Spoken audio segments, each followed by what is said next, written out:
Hello, everyone. Welcome on in and happy Monday. Yes, it looks like Psycole is having a small mental anguish moment about the fact that the wizard doesn't have any attack spells. I mean, he does, not fire-based. Do you have chromatic orb? Yes. Something useful? So turn it into a fire-based one then.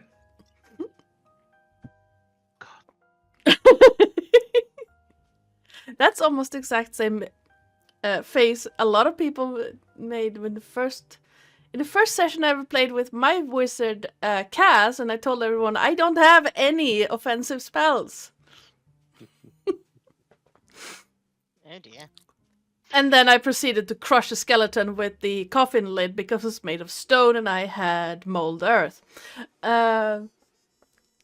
So, you know. Coffin lid based attacks are amazing. Yes. Yes, it is. But hey, we're back with some more Eberron Pulp Noir shenanigans.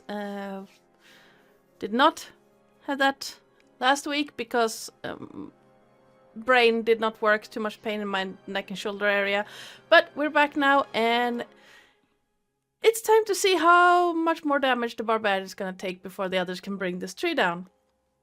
I mean, we do have health potions. We do have... Yes, you do, actually. Which I believe Romulus is holding. A good 20 yards behind the barbarian. It's okay, we got this. Alright. I mean, we can throw it at your face. Just open your mouth at a convenient moment and we'll just aim. I do that thing in like Iron Man 3 where he did that backflip and his mask came onto his face. Alright. Do that with a health potion. Well. Oh no. We're off to a great start. I lost what I was going to say, so let's introduce our players and let's start with Andy. Who are you and who are you playing? Well, you already introduced me. I'm Andy. So there you go. That counts. Today I will be playing and portraying and inserting into various situations Craren, the illusionist wizard, and see what happens when that gets to roll on. Nice. Terris. Hello, I am Sir Terris, your friendly neighborhood ferret. Today I am playing the albino drow bard / conman / lounge singer, Weaver. Yes. Awesome. Psycole. Hi, I'm Psycole, or Cole, depending on what part of Twitch you've found us from. I am playing Remus Doldorn, one half of the Troubled Twins, a Kalashtar barbarian. And Nat, who you play? Hello. I am Nathan. I play Romulus Doldorn, the Hexblade Kalashtar Warlock and twin brother of Remus. We have issues.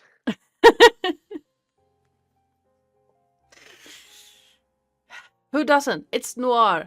Oh, I'm gonna play. It's Noir and it's D&D. Yes. We all float down here. Hi, Georgie. Nat is also responsible for all but one piece of character art right now. One is coming. Yes. Clarence is currently a stand-in that will be swapped when at the earliest convenience. And hopefully by next week. Yeah, don't stress it though. You have uni. I know. But and hi, I am Ardana or Joe or you there if most of my players have any say in it.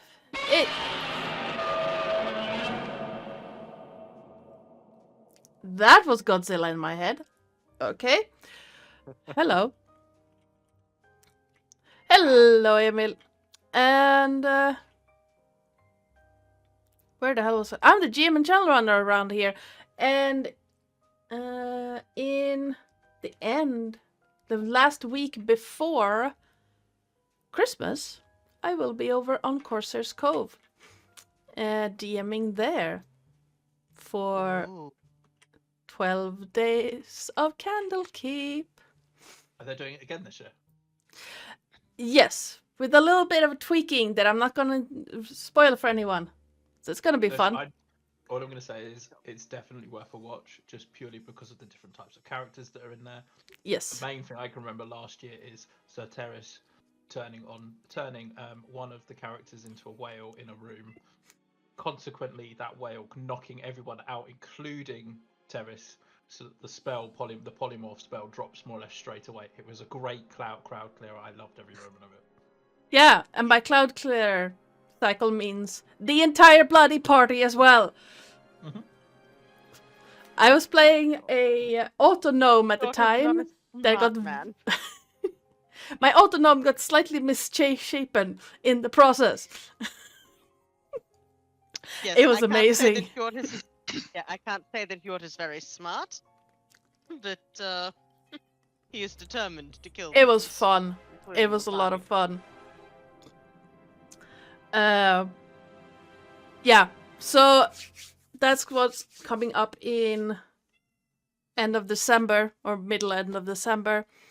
The rest of the 12 days of Candlekeep has not been decided yet, but I know I have booked those days with Josh. I hope he puts me in with you. Well, you can make a request if you want. I'll see where he puts me.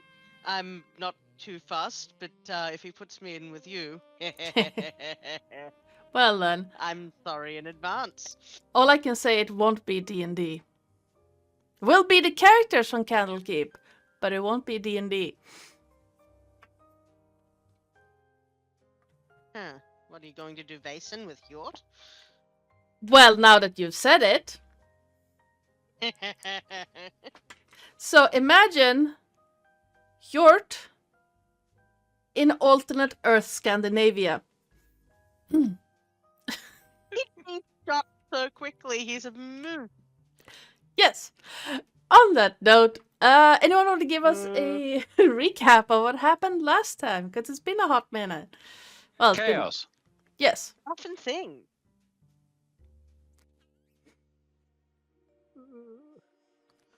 Last time, Oren and Our- Remus woke Our up. heroes. Yeah, last time our heroes, our dysfunctional group of individuals with various menagerie of animals that come out of a sack on occasion. This sounded wrong. Two of those It's true. individuals woke up in a Are you rather talking odd. about Orange Sack? Yeah, deploy baboon. Yes. What happened last time? Sorry.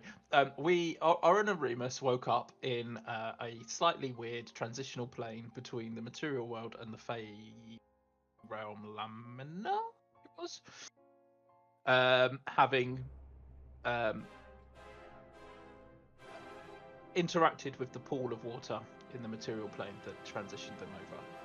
They met a lovely lady called Ione, who is the gatekeeper this particular area, and various different conversations ensued around her previous job, what it might be nice to kind of bring some more people back to see her, and things like that, and just a general conversation around Kalishtar and the sword and the challenges it poses.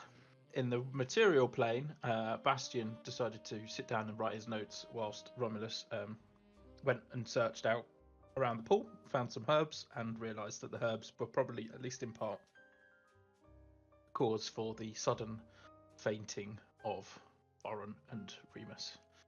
They also decided to put some clothes on Oren so that he was not naked anymore. After concluding the conversations with Ione, Oren and Remus came back to the material plane. Remus explained what happened, and that she had provided some advice as to what to do with Romulus's sword. Romulus decided that he wanted to say thanks himself, so ducked his head into the pool of water so that he also could become unconscious and disappear over to say hello. Natural reaction. Yeah. And then we discussed the idea of setting up a new train station in this location, which so that we could literally have Feywilds as a stop on the train line for some reason or another, and it will not have any consequences whatsoever. Yeah, absolutely I am sure. nothing will go wrong with that. A watch ensued, and during said watch, a stranger appeared. Craren appeared out of the mists. In the morning, we all got introduced. Craren said that they could provide some information and support as a result of finding out that Remus's current bounty is 8,000 gold coins and not the 800 that was smudged onto the previous note of the Blade Marks person that we... Remus should feel proud. 8,000 feels more appropriate than 800. He was quite insulted by 800 originally. Bastian, hearing the news of this bounty and the fact that it's much higher than he originally thought, decided that it was not a good idea to continue with the party, and he wanted to go and have a nice conversation with Derek about his working arrangements and the fact he appears to have been put with a bunch of criminals in some way, shape, or form.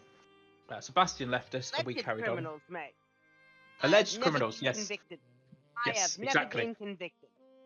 Well, Romulus has been convicted, but it was convicted in a way that meant that it kind of got away with killing someone. So, Oh.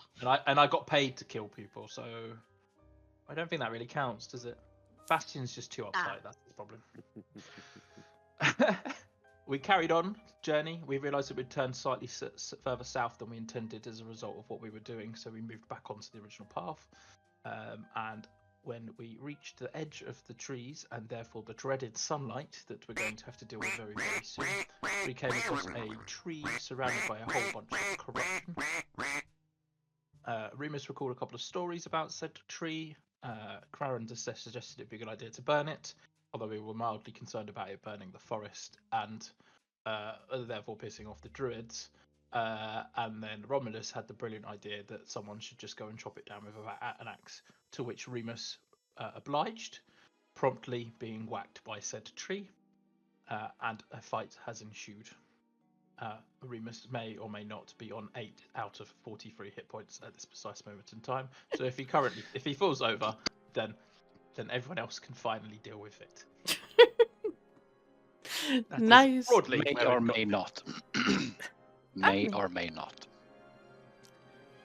Yeah, that you can have an inspiration point for that one. If you already have it, you can bounce it to someone else.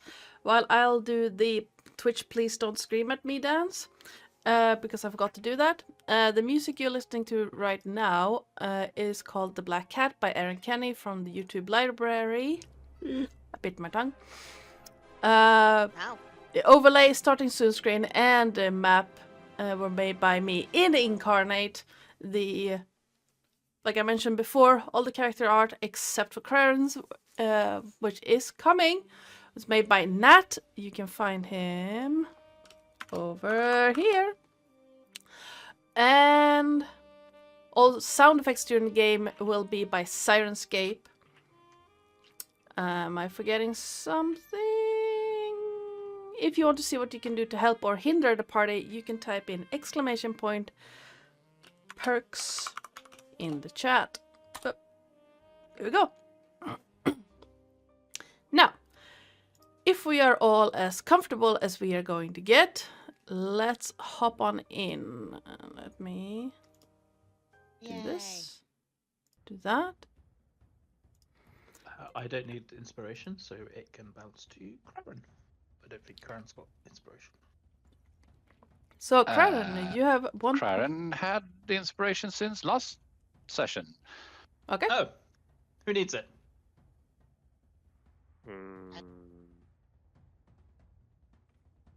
Does anyone need the inspiration? I can don't take- know if I have it or not. It's on your sheet. There should be right next to your stats At the top. at the I top. don't want to create a new character. Hmm. No. Just Oh, click on your name go in ahead. the list. I know. I clicked on the plus button instead. So where Just would it click be? cancel and I'll delete it. I think I did cancel it. I do not have inspo. Then you may have inspo. And Oren can have it. All right. So, Yay! all right. Stop playing inspo. The bark of the corrupted tree in front of you creaks with each of its violent movements. Each impacts reverberate in your bones, Remus, and you know most of those will leave nasty bruises for days. Your head is ringing from where the branch impacted earlier, and you can smell blood and wood fire. Far off in the distance, way beyond the swinging branches of this tree, you can see yellowing grass gently sway in the wind. Then the tree creaks again, bringing you back to the current reality. And it is Oren. I don't think Oren remembered to cast aid at the beginning of the day, so he is going to do that now on the 3 party members that are not him, Okay. which will give you each 8 temporary hit points and wait, no, not quite right. 8 extra, I Uh, suppose, isn't it? Extra hit points 5 extra hit points and 5. I think. Yes, I was looking at 8 hours. Yeah, so you get 5 extra hit points. That yeah, It also increases your hit point maximum. by the same. So you heal 5 hit points and you gain 5 extra hit points until the end of 8 hours. Which is basically a long rest. Yes. So that's his action.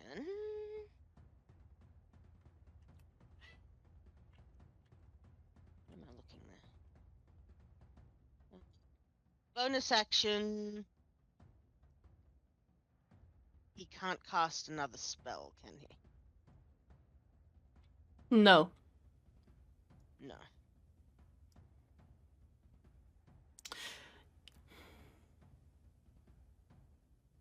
I mean, I am tempted to go by critical roll that rules that you can cast an up to level 2, but not for this campaign, I think. No. It's supposed to be a little bit bleak, so So he will bardically inspire our resident barbarian as well. okay. Just So with a quick. Yeah, hang on in there, mate. All right. Walk it off. Thanks, he says in a very deadpan return. well, you have it's a D6 at this level, right? Let me check. Yep, it's a D6 at level 4. All right. Hey, that's 6 that you can use for just about anything. Yep. Do you want to move anywhere, or are you good where you are? I am meat shielded by a giant hyena. I mean, that's and a fair. bit- Okay. Oh, he is.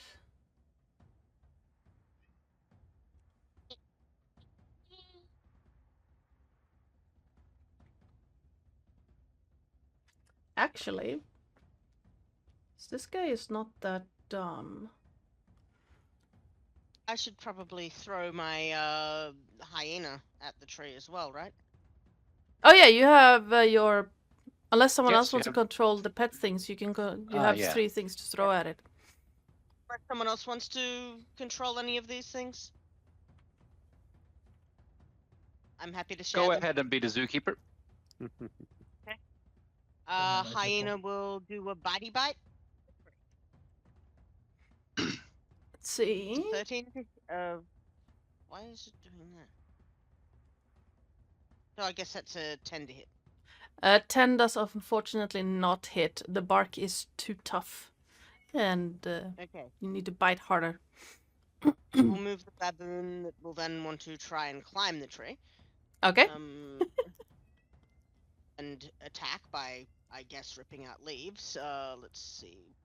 That's a flavor attack. It's Yeah. actually biting, but yeah, I'm gonna say it's ripping out leaves. Yeah, 14 does hit. 14 does hit. Doing...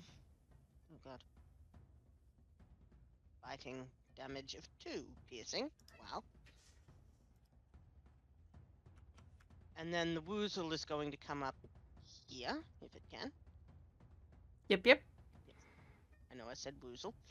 Mhm. And it will also bite at the tree. Unfortunately, a 7 7. does not hit. You see the tree lift one of its roots and just shove it aside. Unfortunate. Indeed. That's all you can do. Okay, now it's the tree's turn, and I'm trying to decide.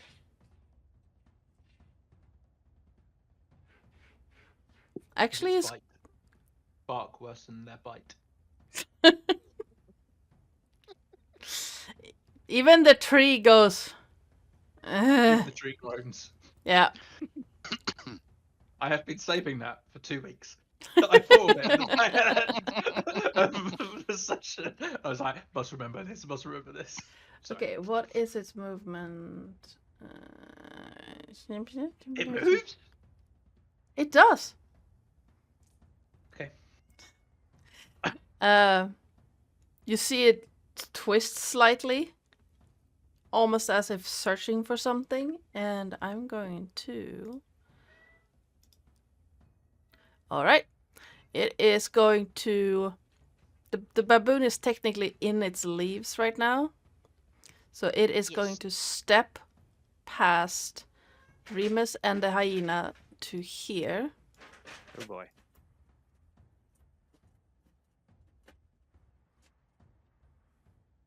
Alright then. And it is... In a few moments, will no longer have an office door. Oh no. Hold on.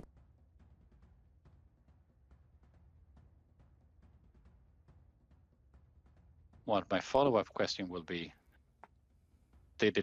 for how many creatures did a tree actually leave melee range? None. None. Nope. It's basically steps over Remus, or past Remus. But it... Must be a weird feeling, Remus, just Yeah. casually seeing a tree walking over you. It's more of it's pushing past, so it's going to take like actually that's correct. I need to make a strength check. Yeah, it's fine. It pushes past you, Remus. It just doesn't shove you out of the space per se, but just moves you as it pushes past, and it is going to, because it's going to slam down on Romulus because Romulus caused him the most pain. Nice. And, well, at least the first one. 13. Just hits. Alright. 16 bludgeoning damage. Okay, that's not too bad. 1, 2, 3, 4. Okay. So first slam goes down on Romulus, and then it spins around to try and hit Remus. 19. Yeah, that hits. Or 18 have to 9. Ah. Okay. Thank God for aid. Yep. And It's a flesh wound. yes. It's but a scratch. So you see the branch first clock Romulus, and then it does like a spin. You hear the bark creaking as it spins around and slams Remus with the second one. That means Craren, you're up. This thing has eyes, doesn't it?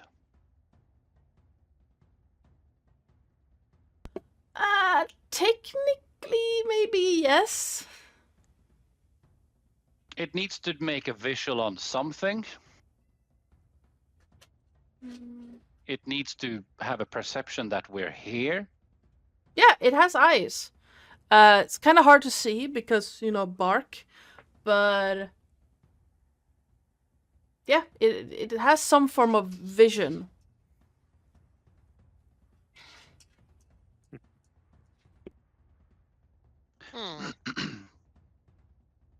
Craren takes out his left hand from his pocket because God knows why he had it there. But that's his go-to when producing chromatic orbs because he has flair that for some weird reason he tells himself, and produces a shimmering orange orb and hurls it towards the left eye socket, whatever would be the eye socket of the tree, and mutters to himself, "Let's see how you enjoy this one, you bastard." All right, roll an attack. That definitely hits, yes.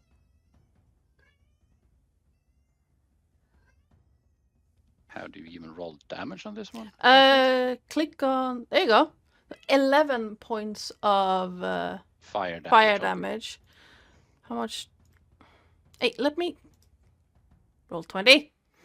And you find that one of the bark knots on it kind of moves as if blinking. You aim for it, and your aim is true. That was a nat 20 plus stuff. Yeah. Wait, that was a nat 20. Why didn't it? No, it was a 17. 17 plus 4 plus 2. 17 Okay. plus 4 plus... I didn't see the specification because it cuts off for some reason. I see half Oh, yeah. of that. So nat 20 shows in green. Oh, today I learn. Yeah. So when you roll max on a die, it will show up in green. If you roll the lowest you can on a die, it will show in red. That's entirely fair. Yep. I So need to reload because I still only see half of that message. But yeah, no, 11 damage. yeah. And as that orb of fire hits, it takes a moment, it fizzles slightly, and then just roars through the entire side of it, catching everywhere on this corrupted tree, and you deal a lot more damage than you anticipated. It's still standing, but barely. And let me see. I need to check chromatic spell description real quick. Okay. Do you want to move somewhere, or do you want to do anything for your bonus?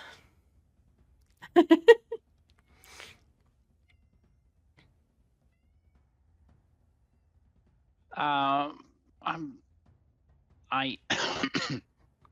I think Craren will actually. I wonder.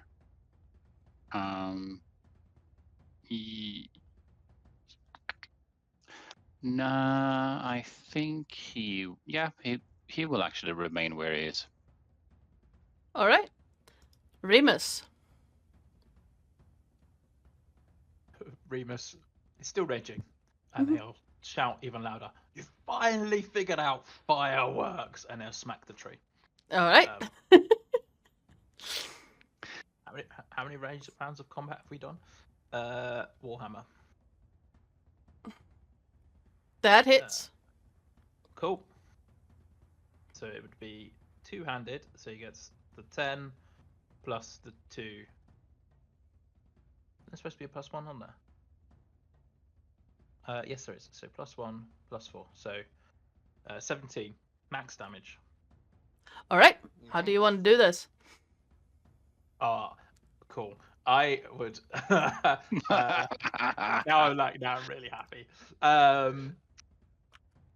Yeah, he literally says fire. Yeah, he shouts out like, "You finally figured out fire's gonna work," and exactly where the fireball chromatic orb thing fell. He wants to basically take his warhammer and just kind of drive it through. And I'm hoping that like it would just splinter like under the impact of this warhammer that's smacking against it. Yeah, absolutely. You bring the warhammer down on this charred area. You see bits of burnt and charred bark fly everywhere, and you hear this groaning as the tree first cracks a little bit and then topples over. Half of it is still, standing upright, but the top half is just fallen over.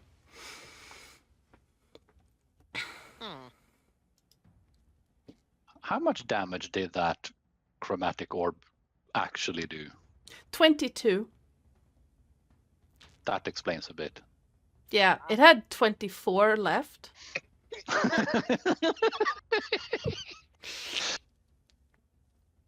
After that massive overkill. psychic stuff that Romulus did.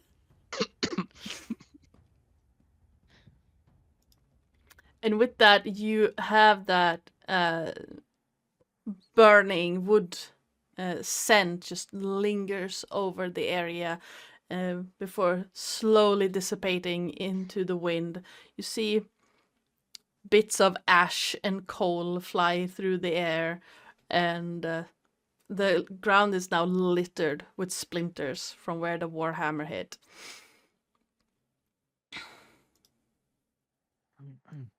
And you are currently out of combat. Are you all right?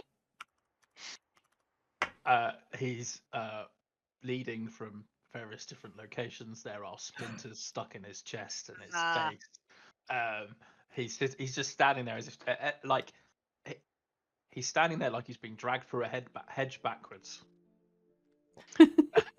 Remus, yes, I did figure out fire, but also at the same time, I didn't count on this thing being so tanky. I figured we could just, incapacitate it for a moment and then off it like a normal tree.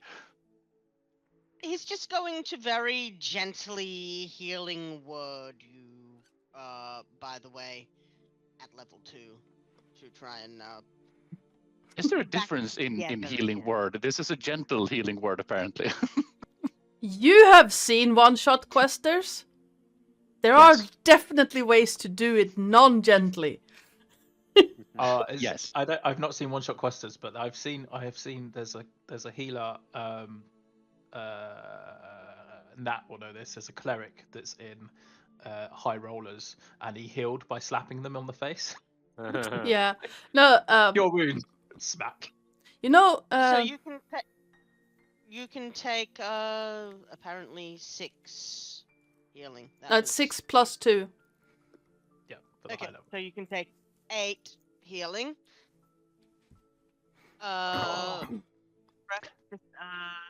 Yeah, rub some dirt in it, you'll be fine. You just see him kind of stand up a little bit straighter and just cracks his neck a bit and just goes, "Oh, thanks, Oren." It's just.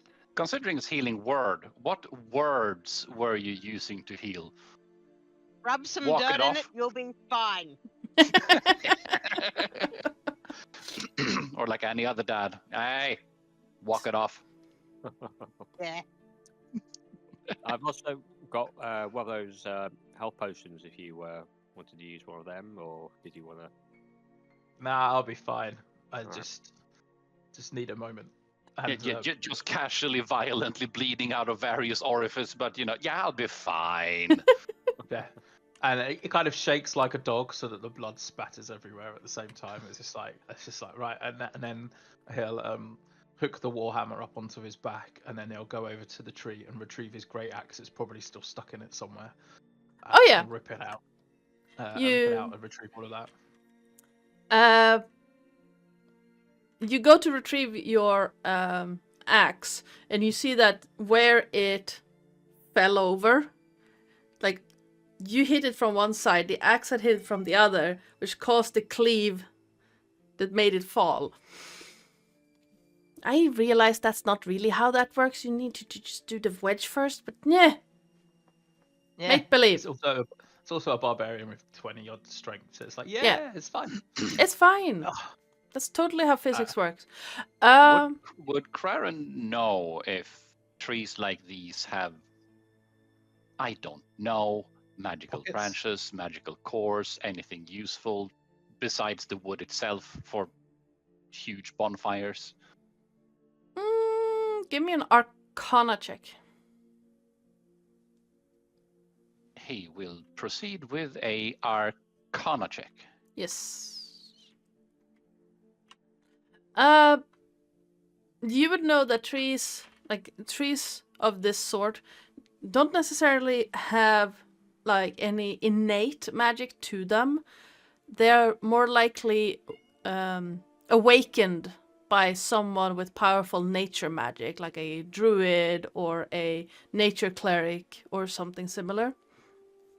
There might be some magic to them, depending on how long they were in service of said magic practitioner, but normally they're not really useful for other than, guardians or firewood.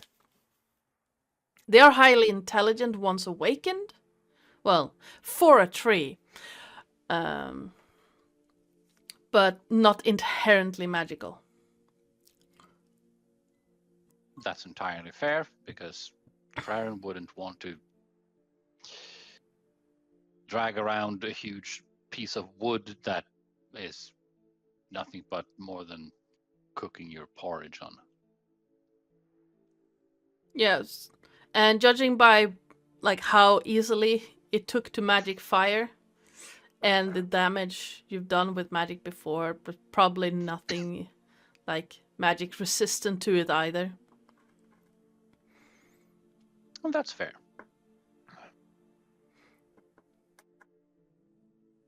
Is there any part of this tree that might make a better umbrella than the spike shield that the two of them are going to need to walk under in a minute?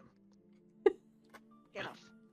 I mean, there are branches to it. You guess that, and it's covered in moss, and you guess that in warmer months it would be covered in leaves. But right now, the best you could probably do is, if you had a day and some water, you could make a wicker umbrella of it, but not really. There are, it's an old tree, it has thick bark. You could probably try to shave some of that off. A huge bark hunk. Yeah. You mean a hunker bark? Yes. Hunker bark. No, I'm back asswards.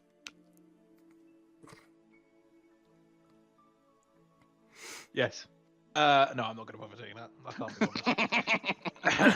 bothered.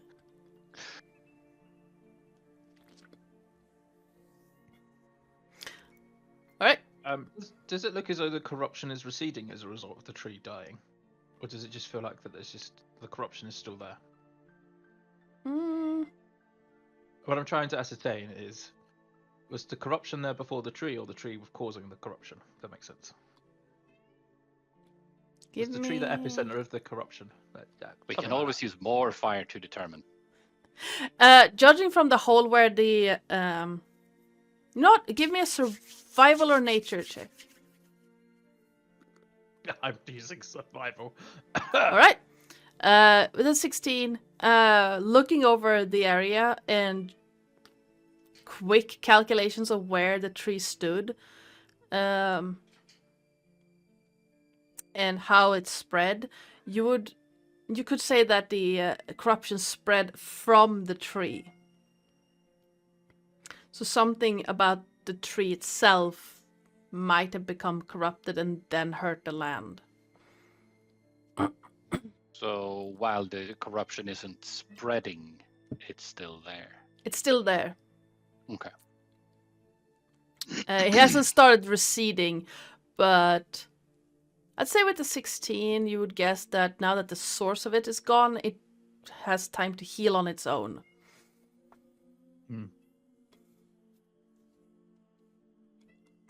Well, should we appropriately dispose of this tree, create a giant Yeah. bonfire, announce our presence on the plains?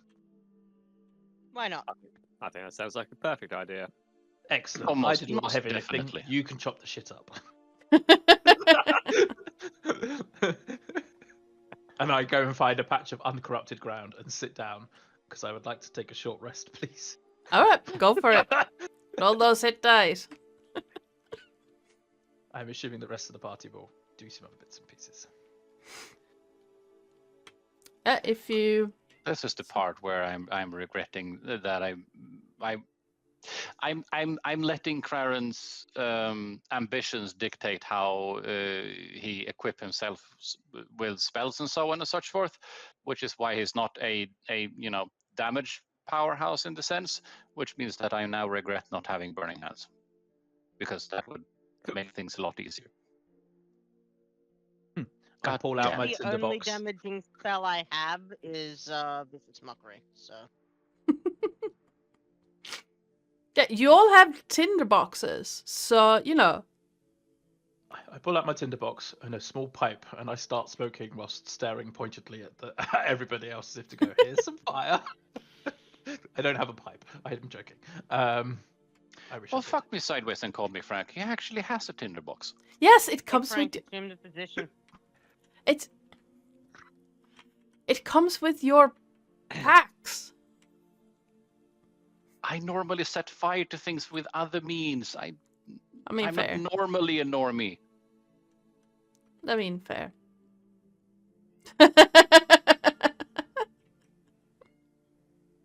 What? All right. So, Craren, Romulus, and Oren, what are you doing? Lighting fires, obviously. Violently. Are So you bothering? You guys are taking... Someone's taking a short rest, right? Yeah.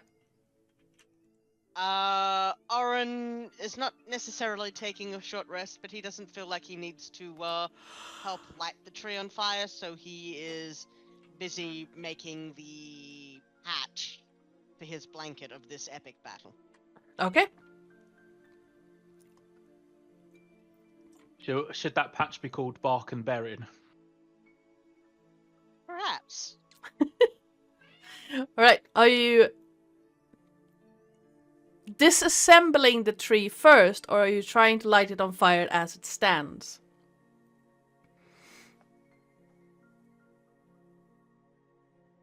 Craren isn't quite equipped to disassemble huge fuck-off trees.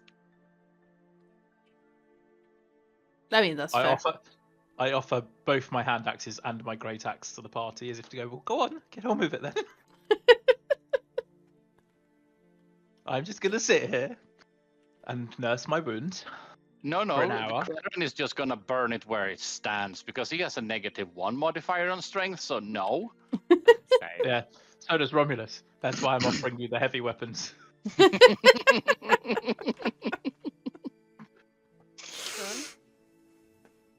What's Oren's strength? Just for mathematics purposes later on. Look at strength.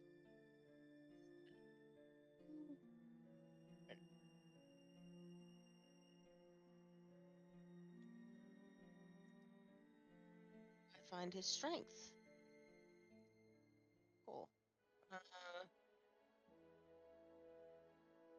Oren's strength is a 0.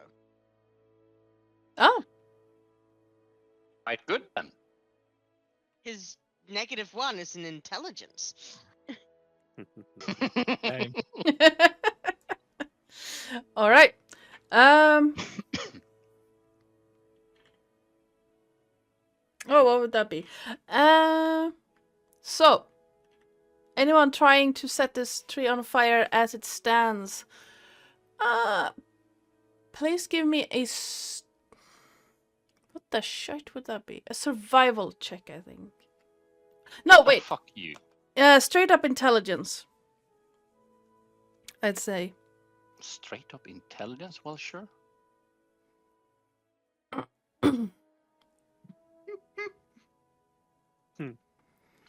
I don't quite understand where you're going with this. You're trying to burn a tree the size of an old oak tree with a tinderbox. No, I'm setting fire to the canopy. There's no real leaves on it, but if you There's set leaves on in the fucking picture. I know, but it's in January. There's moss there that you can set on fire, yes. It takes you a few attempts, though, because it doesn't really take at first. So I'd say about 5-6 attempts to even get it to catch in the bark. But you do eventually manage to get it to catch on fire. Without catching yourself on fire. And you have a happy little bonfire that seems to trail smoke out over the plains around you. Are we chanting things? Oh, Because that's up there's to you. bonfires and we could be chanting things. Could everyone please make me a perception check? Perception.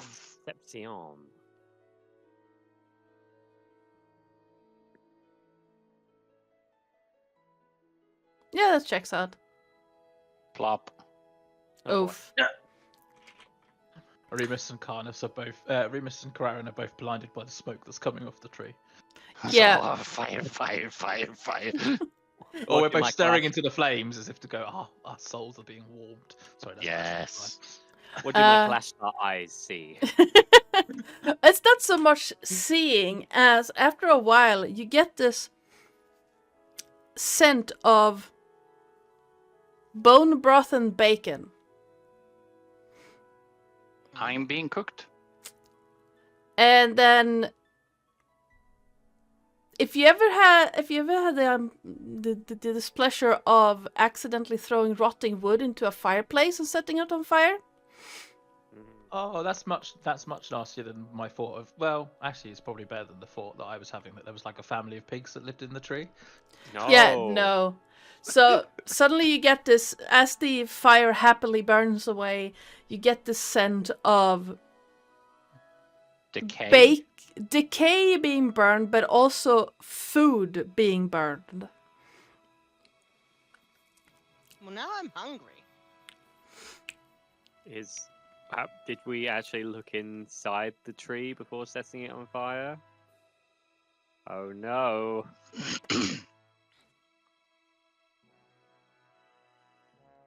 There might have been something interesting in Apart that. from the rotten wood smell, that smells pretty good. And whoever was living in this tree is no longer living in this tree. No longer living. That's a technicality. Well, Remus, you know that after, like all of you would know, after felling the tree, nothing ran away out of it. So nothing was living in it by the time you felled it. So I just won't add that part to the blanket. All right. How strong is the fire going at the moment? Is it like full on? I mean, Is it Remus took a long rest, so it's been going. And you got it started pretty much as soon as he did that. So it's been going for an hour, so I'd say it's starting to burn down a little bit. It was very dry, so it went up. Once it caught, which took a while, it just whoosh, basically. So it's almost burned down. It's very hot, though. It is extremely hot. If we decide to... Oh, no, go on after you. Lauren's just going to go, look, if we don't investigate what the smell is, we then have no guilty knowledge of any accidental murder. Fair point, but Yeah. curiosity. Curiosity. I'm curious. Okay. Well, even if it has 2 legs and 2 arms, that doesn't mean that it was intelligent or humanoid in any way. It could have been a large ape. Could have been dead for long before we got here. Absolutely. As if we So, decide to wait no. long enough No for it to guilty die down. knowledge. Yeah. We can So, no maybe- guilty knowledge of any murder. All right, as you're having this conversation, like the last bit of the structural integrity of this tree just collapses, sending sparks everywhere. And yeah, you can see a bit further on, well, that way, starting to get a little bit dark, and the effect of the sparks and embers flying is pretty neat. The scent is gone.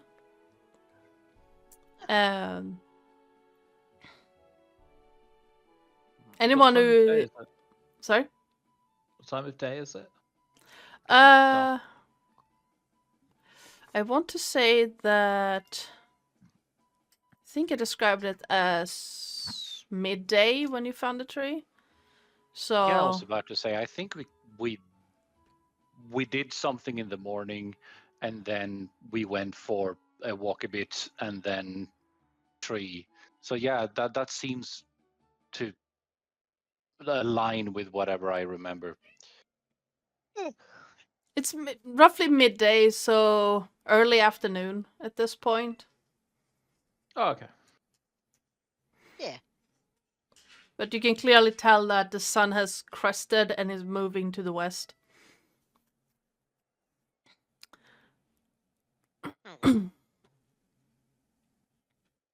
Remus will groan as he stands up, having been sat on the floor for an hour watching Yep. everybody do their stuff. So, are we moving on?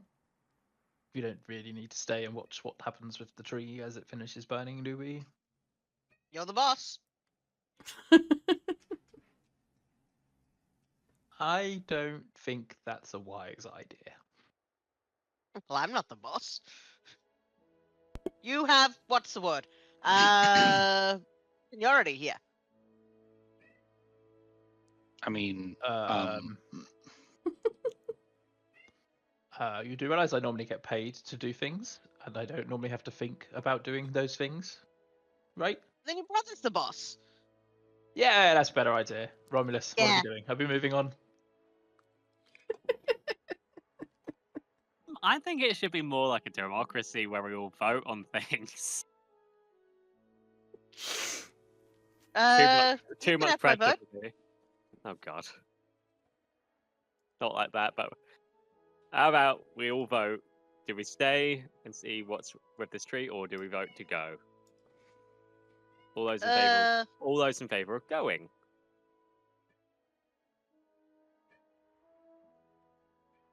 One hand. Oren does not raise his hand for either vote. Okay. I mean, Kraran is postulating.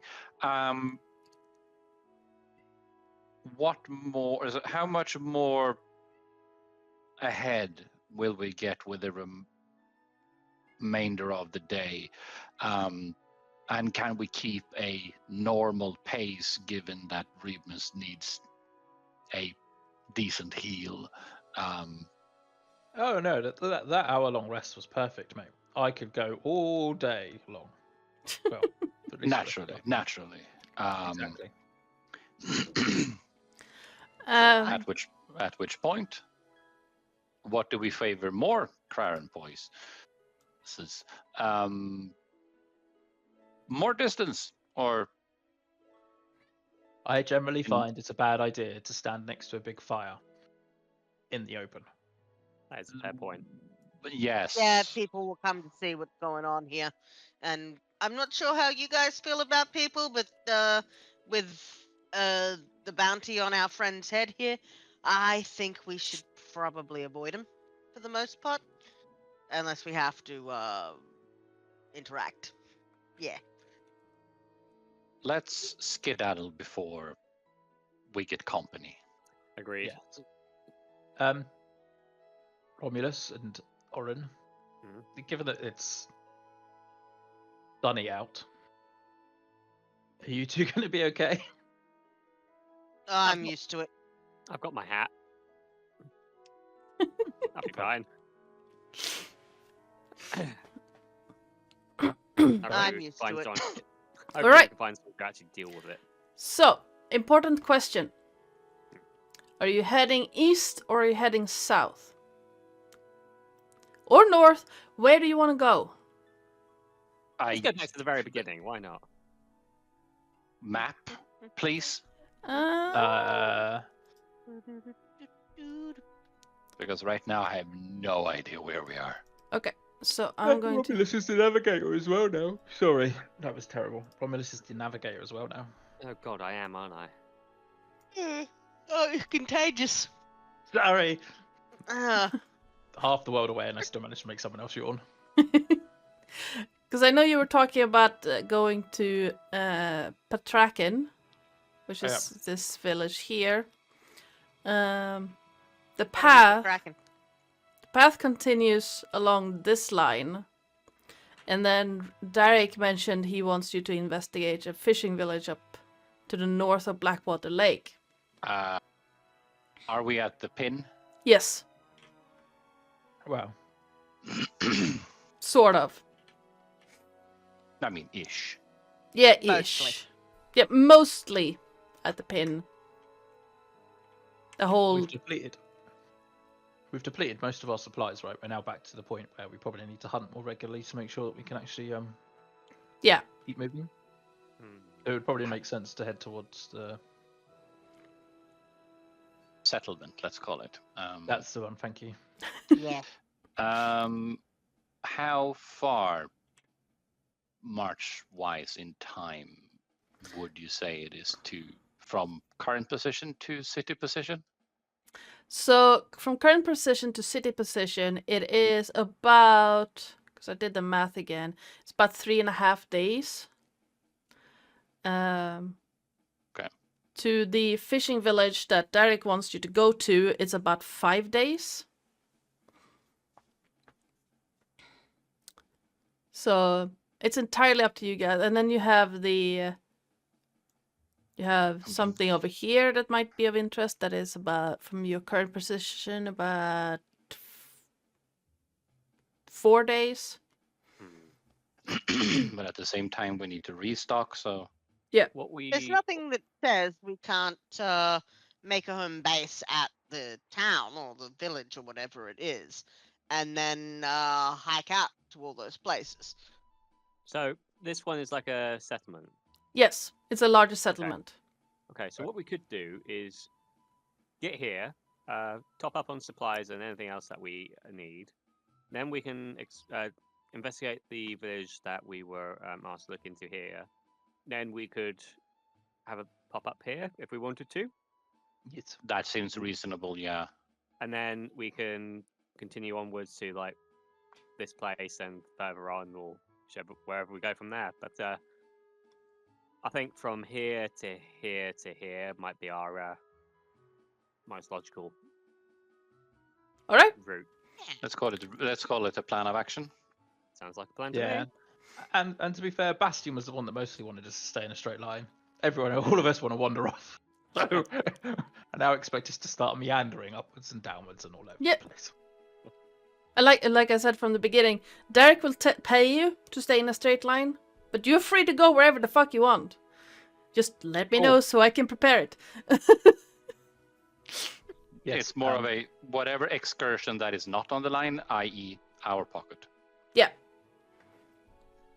That's fine. We need to go to... Yeah. Hold on a minute. Names of places. Something that ends in HKN. We need to go to Kowloon Province on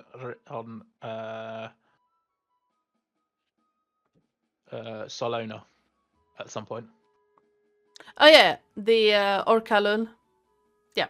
Orkalun, yes. Sorry, I literally read that and I was like, what? Yeah, Orkalun province. Someone we need to go and see a man about a dragon. Yeah.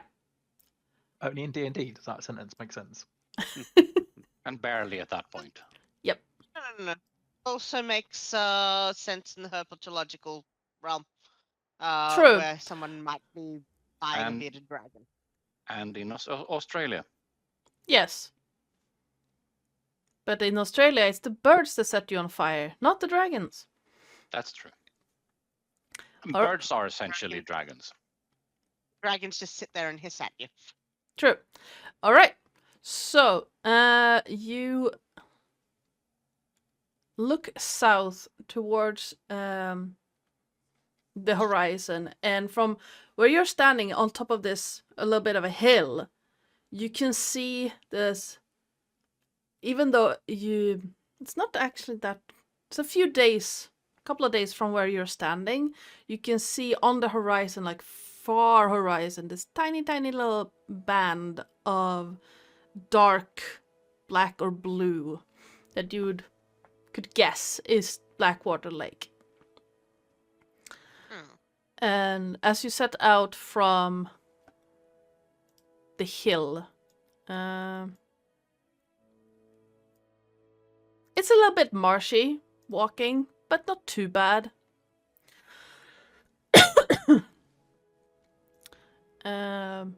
It's pretty easy to find spots where you can step, even though it's swampy. But if you step wrong, it's not as bad as when you were walking through the marshes, having to stick like single file in certain places. This is a lot more firm ground, but you do find yourself from time to time slipping a little bit. Your foot sinks, and there are like moving islands of grass and debris that form rivers. The first night, actually, everyone except Craren, could you roll me a perception check? What? Is he too ignorant for this? No, it has to do with something else. Okay, that sure. Also, just for the sake of argument, do we just, for the sake of simplicity, presuppose that this is vaguely Earth-sized?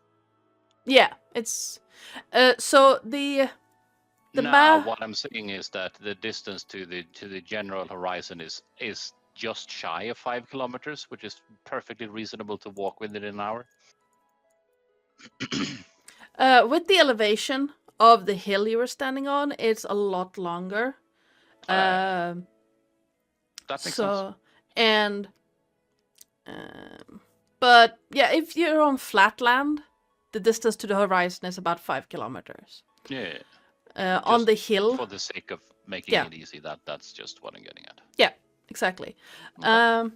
Romulus, as you've been walking a bit, you notice that the wind is cold here. Like, you're not protected by the trees anymore. You're not protected by the heat from decomposing matter or swamp gas anymore. And Or bonfires. or bonfires. The wind should be biting, but it's not. Just around you. It's kind of weird. If you move a little bit to the sides or up, the side, like, it gets cold. But then if you get closer to the group, that biting wind doesn't hit you anymore. Well, the wind hits you, but it's not cold. Has anyone noticed that it's not exactly feeling particularly cold? Nah. Like if we move like away from the group, it gets chillier. But if we are together, warmer. you would have thought this time of year it'll be a lot colder, considering where we are. I have not been to these parts before, so I would not know. Hmm.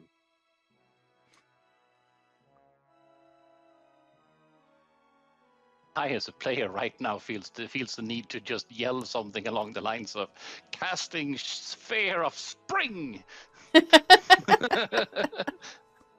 because changing the seasons where we are is beneficial. That's not how it works, though. But reality is what it is. But I want to. Okay. I mean, I just assumed that for whatever reason, my rage was keeping me warm. Oh, no. Which is a fair assumption.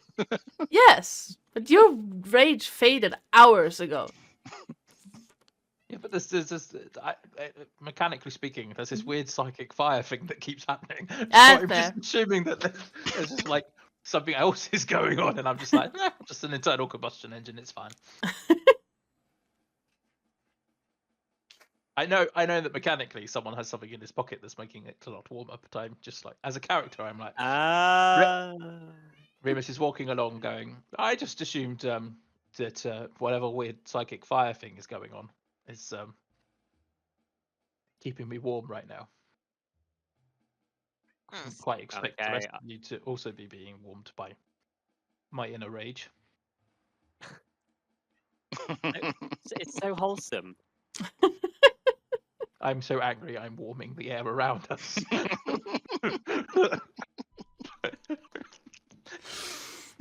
Wholesome vibes. This is a group dynamic.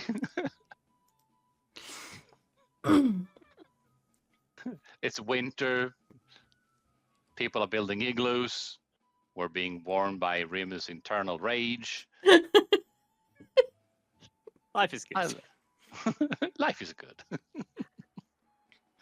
And in the event that it should drop any colder, just kick him in the shin and we're golden. Yeah, for about a minute.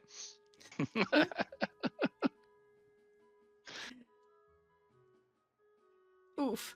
Oh, that sucks, Lilith. Yay. Well, speaking of that, you can see that as the sun starts to set beyond the horizon, the small areas of water that you've been walking past have started to freeze over. That a thin kind of very treacherous ice that breaks as soon as you touch it. And the grass is starting to crunch ever so slightly as you're walking across it. Oh, I love this. Excellent. This is my favorite type of weather, that is, where it's just like... Oh, yeah. Yeah. Same, Frost. same.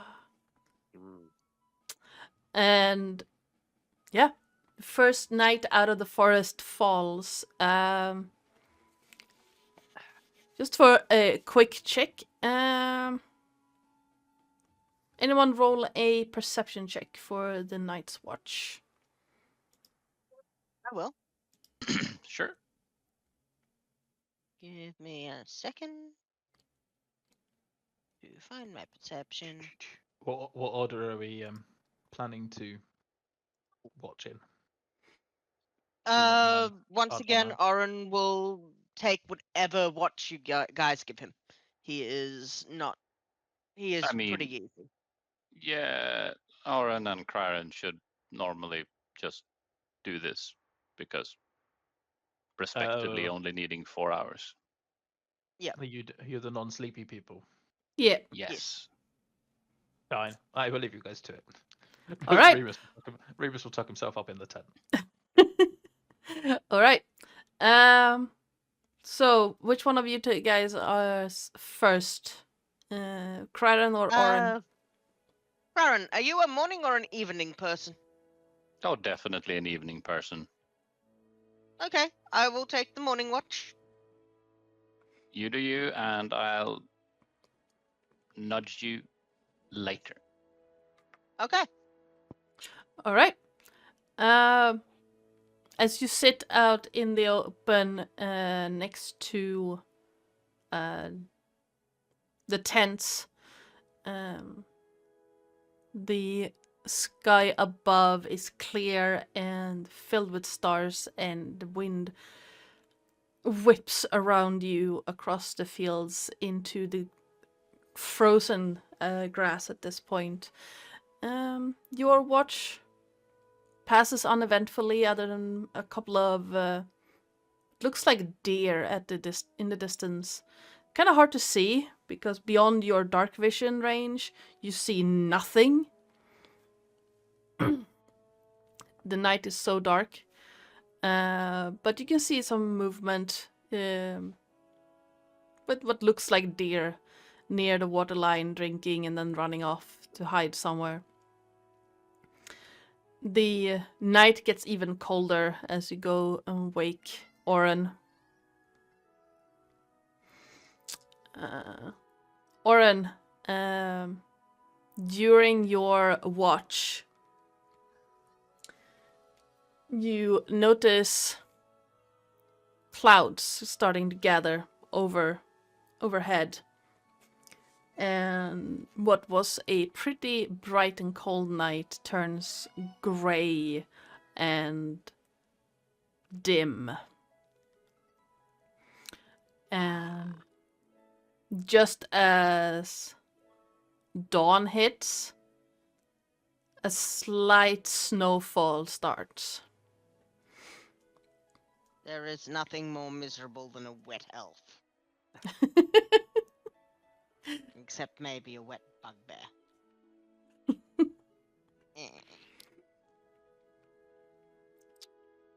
The morning is freezing cold. The wind has picked up. And kicking everyone awake. Yeah, it's not fun to wake up in this. It's not as... Yep, yeah.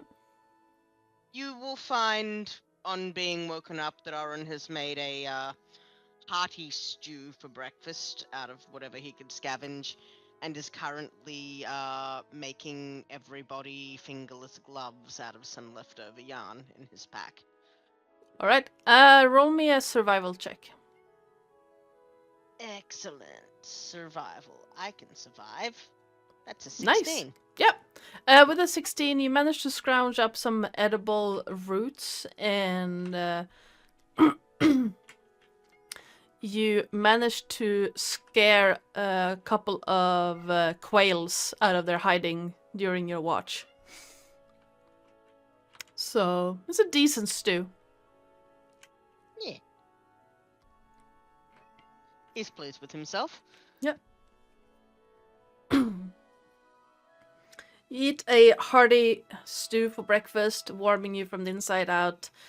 The contrast between the forest and these lands is not very nice. And but you endure. It's not too difficult to get moving, break camp, get moving, and start walking further. Continue walking for a roughly... who's keeping watch as you walk? I will, because I have that weird danger sense thingy-majiggy. So, is there someone here that does not feel the cold? Is that what I'm gathering, by the way?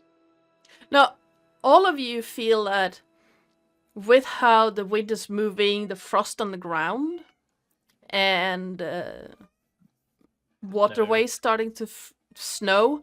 Yeah, looking around you, the snow doesn't touch you.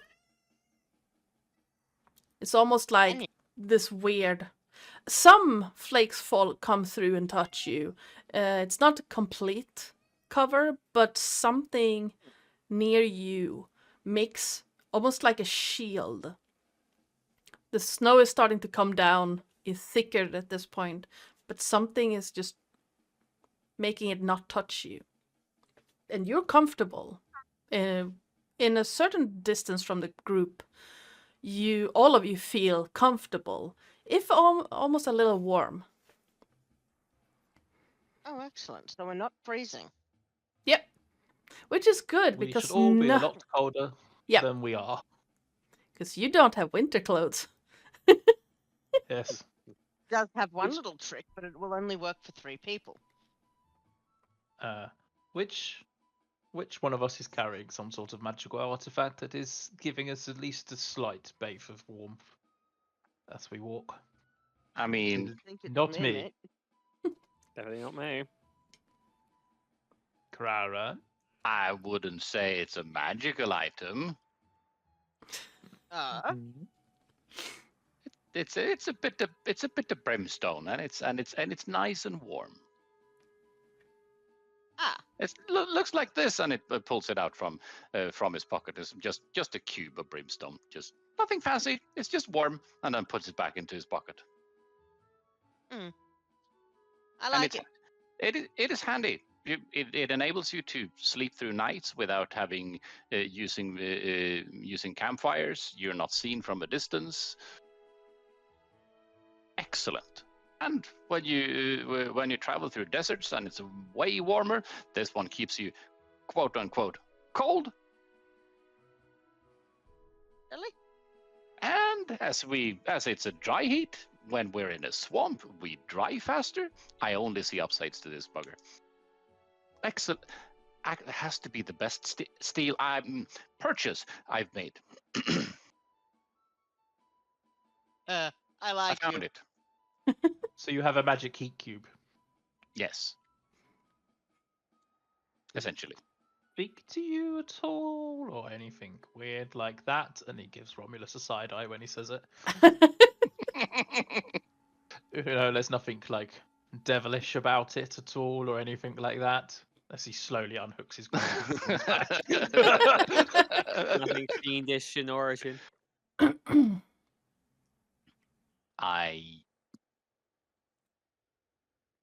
You have actually not put that in my backpack. I didn't. I must have forgot that. Yeah. But yeah, no, it definitely doesn't talk to me. Okay. I don't think I've mentally connected with Kraran yet. As a Kalishtar, and I'm not quite sure whether or not Romulus has done so either. So what I'm then going to do is I'm going to mentally connect with Kraran and put on a funny voice as if to say, well, now I speak. As if I'm the king Wow. talking to him.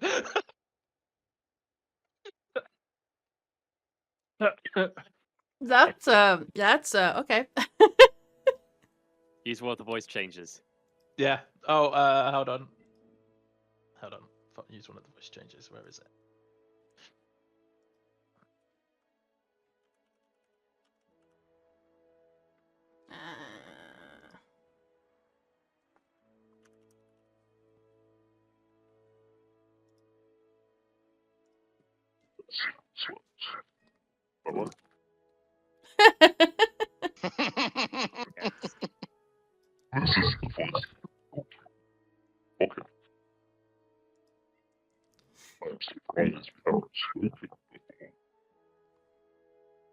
Okay, that's terrifying. Don't do that again, please. Do like an evil laugh quickly with that voice.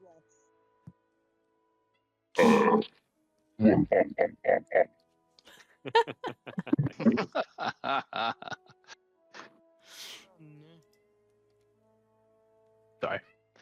Playing with the new toy.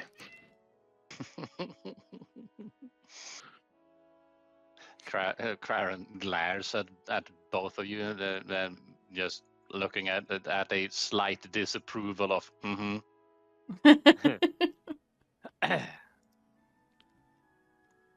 Okay, I'll add that one. The cube of heating after stream, if I remember it. Yeah, it's nothing big. It's more of a just. It's an item, and it's warm. That's really all it is. It's a bit boring that way, but it's also handy when you're in the freezing cold because Kraran, I meant for Kraran not to have winter clothes because for some reason I had this idea that we're not gonna be in a mountain, but in the event that we're in a mountain, I will have a cube of warm or cube of heating, I think it's called. Yep. Yeah. We're in cold, less cold, and that's handy. I like less cold. Oh, yeah, yes. It's called the thermal cube. Thermal cube, yes. It saves on clothing, having to buy winter gear and a number of other things. And winter gear is more heavy and so on and such forth. So yeah, saves on a number of things. What's its range, Claren? Just purely because at some point we're gonna have to hunt. DM, fill me in. Is it 10 or 15 feet? I forget. It's a 15 feet radius. Oh, okay, that's not too bad.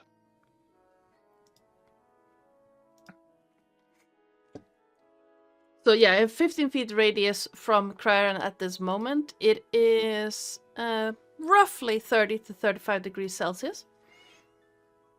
It's uncomfortably hot. It's a blistering cold wind going through, so you're comfortable at this point. Fine. But yes, it's way too hot normally. I mean, way too hot. Let's face it, it's essentially body temperature. Yeah. So yeah. Remus, taking point. Could you please give me a perception check? I will try. I will fail. I have an 8. As you can see from Claren and Oren's night watch, we're doing amazing thing when we do nothing. Yes. So as you keep walking along, it is getting strangely easier to walk on the frozen ground than in the swamp, even though it's cold. Not for you guys, though, you know. But eventually, Remus, your foot snags on something. Could you please give me a dexterity saving throw? Oh, hold on a minute. Does danger sense apply? It does not, because you didn't notice it. I'm assuming we took a long Oh, rest, right? okay. Yes, dexterity you did. saving throw. So all of you took a long rest the night before. Where do I long 14. So when you click on the character sheet, there should be a button that says long rest on the right side. All right. So as your foot snags, you barely manage to not faceplant in the cold dirt. And you look around, and what you tripped on is a rope that goes to a tent pole.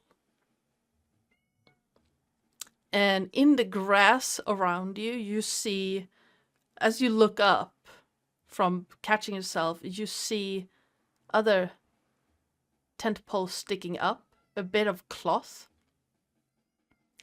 And under what looks a little bit like a frozen mound, now covered in snow. And there's no snow in this image because I haven't put it in, but no. Yeah. You see half-broken tents. We appear to have stumbled across a campground. Hold on. Nope. Wrong people. I need to... Yes. Okay, why are you not letting me... Fuck it. Delete. Poison's being really vocal tonight. Oh yeah, it's I'll- food time. Be right back. Still asleep. There you go.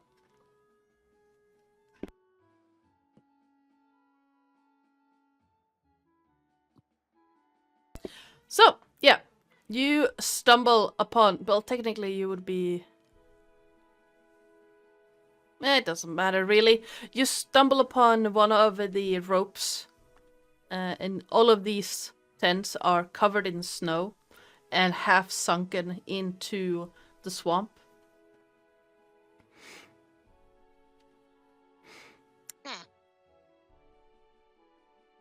And it is starting, like, when you step closer to it, you get about an inch and a half of snow as you slightly sink into it. Does this look fresh?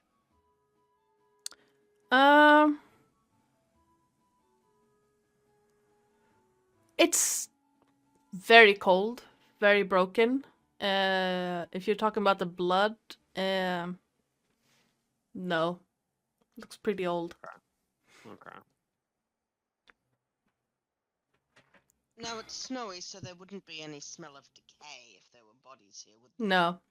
So It- no dice in a mirror. Huh? So no dice in a mirror. I mean, You said it was fresh. oh, I'm confused and tired. What the fuck? my brain went to, those smelly Wonderbound dice you have in the car mirror or car window. Yes, because that is part of the opening song for Fresh Prince of Bel-Air. Right. Okay. Fine. Sorry, I've got there in the end. Just I'm sorry. No, I'm my sorry. mind went to. I mean, yeah, Wonderbound kind of smells like decay. I don't know where you're getting, but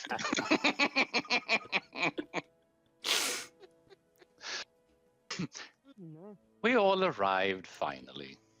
yes.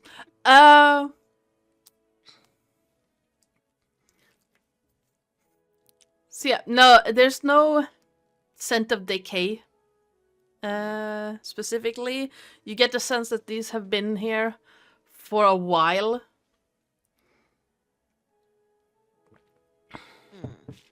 Can we recover anything from them? Can I have a look in one of these tents? Sure. Give me an investigation check. Investigation. Yosh. No, I cannot find anything.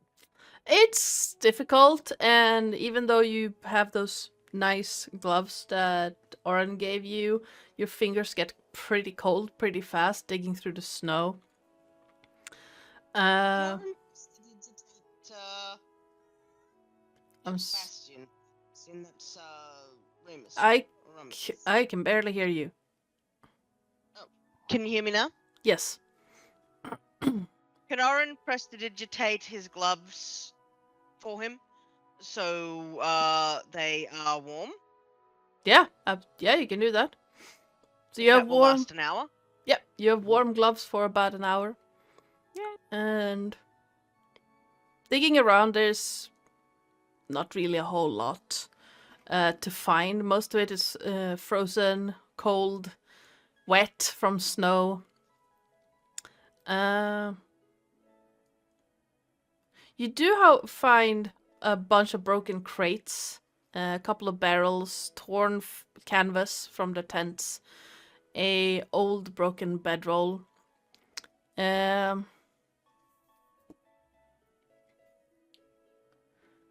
About 9 silver pieces and 3 copper, just laying around in a torn open money pouch. And a small jewelry box. Ooh. Can I open the jewelry box? Do you want to open the jewelry box? Considering that everything seems to be out to kill us. That is true. Remus snatches it out from Melissa's hands as if to say, "Oh, you've already got one cursed item. You're not having another." Fair I'm point. joking. Fair point. Okay. I'm joking. I pass it back to you. It's like better than have all the curses in one place. All right. If you give me question, Ardana. Yes. I have identify, but I don't know as I would have a pearl to use as. Kraran just so happens to have wonderful goggles when it comes to these things. Ah, Yeah. Mhm. You can absolutely Okay. use your goggles for this. care to have a look? I pass it over. And Cryon has uses on this one because reasons, and use identify on this just to see what the hell is going on with it. All right. Let me double check what type of magic that would be because Smashing it with hammers. I mean, what? sometimes I really wish, but no. Remus pulls out his warhammer. Did someone say hammer? Okay, spell school. Seeing your hammer out, Orange just going to, without even looking at you very much, reach his hand out and just lightly lower the warhammer. Just push it down. All right. What would that be? So what kind of nonsense is this? The chest itself is not really anything. It's a chest. You do get the feeling of what would that be? Give me I think it's transmutation coming off this chest, but you have a hard time placing what the chest is in itself. It doesn't feel like it's not a mimic. You know that much because you would probably been bitten by now if it was. Chomp. But it's some form of transmutation object. You're not entirely sure. Well, actually, with identify, you would know it doesn't causes other things to change. It is a changed object, however. Interesting. So this technically isn't a small chest.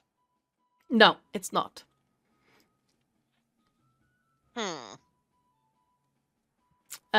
Using actually I'm going to double check exactly what identify can do, because I Normally identify.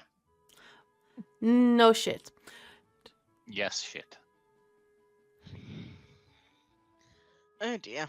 Okay, so with it doesn't have any charges, and it does have an ongoing effect at the moment.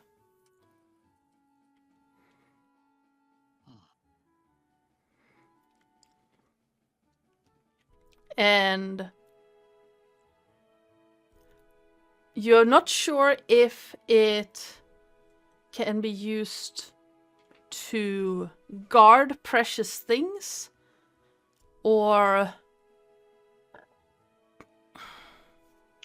Large is this thing? You said it's a jewelry box. And yeah, now it's about yay big, and it looks like it's small chest. So it's shaped like a small chest, but it's like a jewelry box in size. Okay. You get a feeling using identify that it can be used to safeguard things, and that it's currently holding something precious. Wow. Claren relays the information back to Romulus and said, "This seems to be magical. I mean, you can store things in it. It seems safe. Shall we open it and see if there's... Do you want a peek? Or no?" Yeah, well, yeah, might as well. And he lobs it back at you. The chest is locked. The jewelry box is locked. Ah. Perhaps there might be a key somewhere. I have a key, and he has the warhammer. Yeah, you know what? I actually have thieves' tools. All right. Are you proficient with them? That's a very good question because it only has a question mark Yeah. next to it in query under attribute, so I'm not sure. If Oh I yeah, put that in. that means that because it's a tool, you have to decide which stat you're gonna use them with. So in this case, trying to break them open, I'd say roll a d20, add your dexterity modifier and your proficiency modifier. I was gonna say Okay. you should have proficiency because of what your background is. Yeah. Yeah. Okay. So hang on. Let's roll a d20. 17 plus dexterity modifier. That's 19 plus my No. proficiency. That is 21. Absolutely. You get the tools in there, and you feel the lock start to give. It pops open, and you're no longer holding it in your hand. Bless you. Sorry. The jewelry box that you were fiddling with has it's- moved. It's unbox. It has moved a foot away from you. Still closed. And that with the 21? Yeah. Oh, the lid is open. Okay. You saw it like pop open a little bit right before it just scooted away from you. Is this chest alive? Can I take a step closer? Yeah, absolutely. It's there on the ground. Hmm.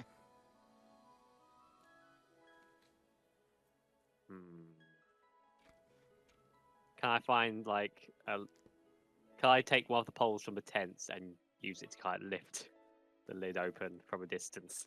Yeah, sure, absolutely. Okay, I'll do that. You lift the lid of it, and it scoots a foot to your left. Okay, this is curious. I'm Everyone go- loving Psychole's face right now. It's like I'm just waiting for him to try one more thing, and then I'm just going to try and smack it with a warhammer. I'm going to pin you to the ground. um, Oh no. Anyone That can help reminds me, with this? actually, Why is I it found- always violent with you? because I am a barbarian, and I'm tired.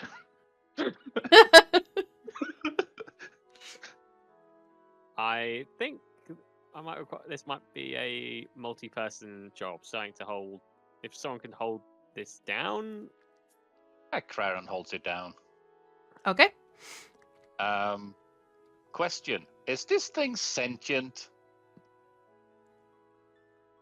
Identify didn't say anything about that.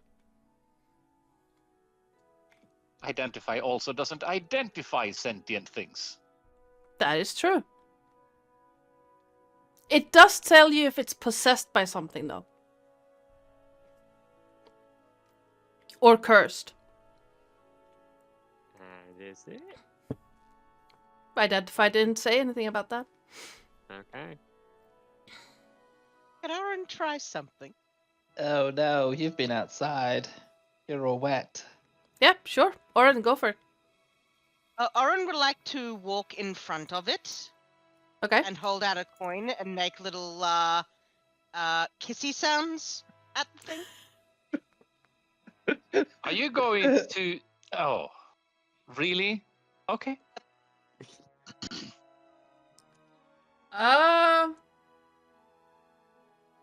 Make a furniture handling check. Make an IKEA What? handling check. What kind of roll is that? I'd Is say that animal handling? I mean, is that survival or sleight of hand at that point?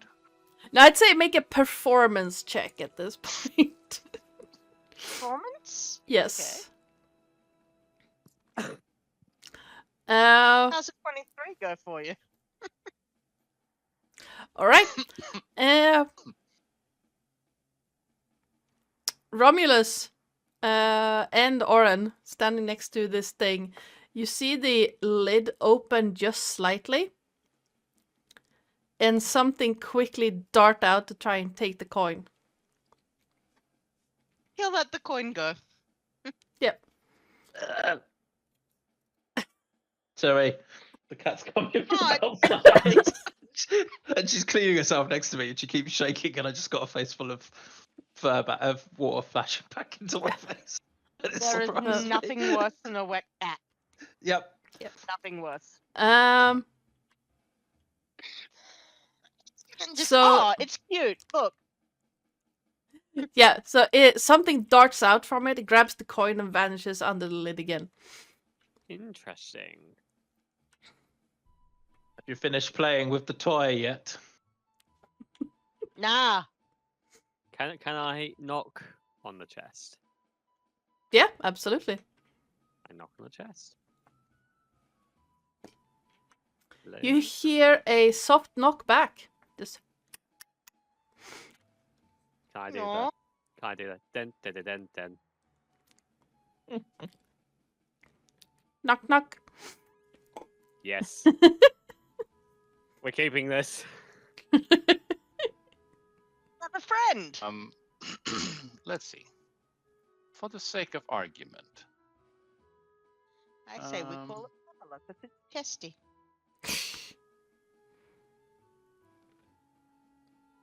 Oh boy. I wonder. Okay. So you cast Detect Thoughts. Yes. As the first step of Detect Thoughts stretches out, Hmm. you get 4 signatures. Oh Jesus. In addition, Oh, so one is, well, you get the locations of them as well. 3 of them ping where you would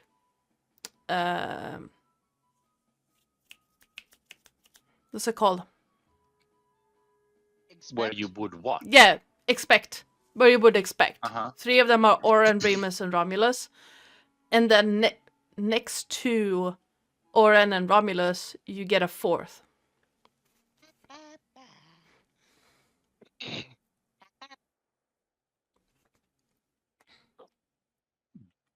Does this creature have intelligence enough to have a language? Yes. That makes this a lot easier. I'm sure Oren is intelligent enough to have a language. If it's better than a 6, he does better than Yanis. Yeah, he's got an 8. Yep, you're fine. All right. What do you want to do, Crichton? You have a minute before it fades. Yes, and it's just the surface thoughts of the creature. It's more of a what is going on more than anything, because this is just detect thoughts. It's not speak with animals, so it's more of a just figure out more of a what's the fleeting thoughts, what's the general intention. Is this hostile? The basic things really. You don't get hostility at all. You get a fleeting sense of fun. It's whatever this is having fun. It's kind of strange thought patterns. It kind of weaves in and out of a language you know, which is common, and one I don't think you know. Let me check. But it's clearly having fun. Yeah, that's not what I wanted to check. Do you have to focus your detect thoughts, or do you just hear everything all around you? You can choose. So Yes, you can choose target. the initial But- thing is just pinging But- everything in a radius, and then you focus in, and then you can delve deeper. And if you choose to delve deeper, the target has to make a wisdom check. When I was just going to say, when you pinged wide, all you hear was this mental image of Romulus playing whack-a-mole with the chest. Remus playing whack-a-mole with the Yeah. chest. Sorry, not Romulus. You also hear terrible, terrible singing in your head. All right, and Hear like eldritch whispers. yeah, you At would the back of my probably. mind. Just casually. It was probably the only quiet voice was the weird chest. Everyone else was just like something that's absolutely batshit fucking crazy. So basically, what you get from the chest is just a gentle fun. That's entirely fair. I could mind link, and we can have a conversation. I mean, I guess you could. This seems like a curious creature. Indeed. I'm gonna feed it bits of yarn off cuts. So, if you have any questions for this little guy, do prep them. I'm gonna mind link. All right. Whilst the three of them are playing with the weird box, can I search the remnants of the other tents? Absolutely. Give me an investigation check. This is going I mean, to end. I would really also well. like to, let's see. I mean, you could do it once you finish playing with the weird cat box thing. All right. Well, 16 is pretty good. Rummaging through the other tents, you find a bunch of broken crates, and you can tell that most of them have just been smashed in with something heavy. You find It's like you have been there before. you find 3 skeletons that are more or less intact. You find one skeleton that has clearly been eaten on by some wild animals.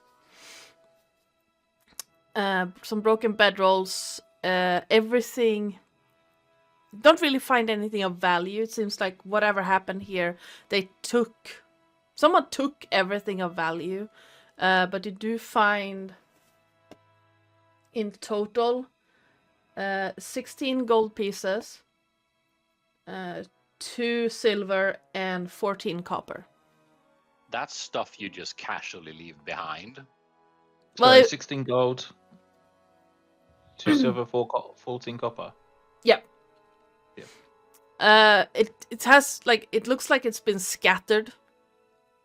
It's not in any pouches or anything. Okay. And one of the silver pieces you have to literally yank out of the frozen ground. So it was probably sunken into the swamp at some point. Okay.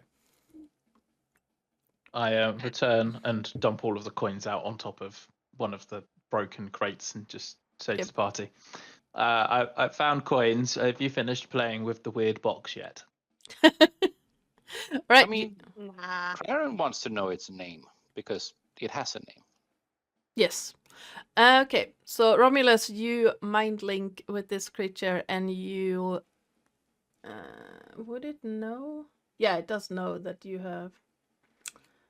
What do you do? You just hear, "Hello." Hello.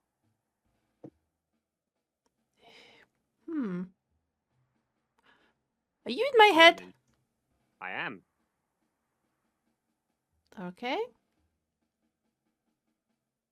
Why? Wow. I thought you were a curious little one.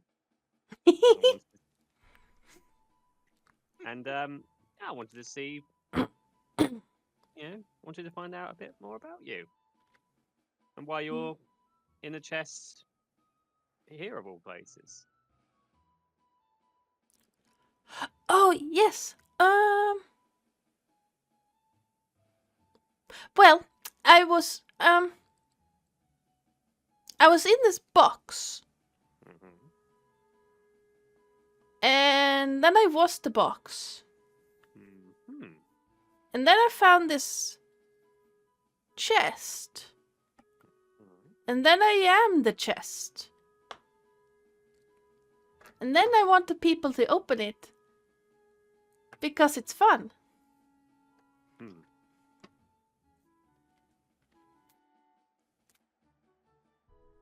Interesting. Do you have a name? Elos. Elos. Mhm. Oh, pleasure to meet you. You too. Thank you. Thank you. My name's what is my name? Romulus. That's my name. Dramia. Okay. So, how did you get where you currently are? As in, like, here in this space in the middle of a random field in snow. Oh. Well, that is a long story. Oh, really? I'm very glad you found me though, because I'm getting tired of the snow and I don't want to move on my own. No, I can imagine. You're more than welcome to come along with us. Really? Yeah, of course. All right. Well, I grew up way south of here, and then I tagged along with this rich guy who gave me my own space and all that fun, and then he was robbed and someone stole me. Oh. Sorry to hear that. How long ago was this? Don't know. Do you know the name of this witch guy?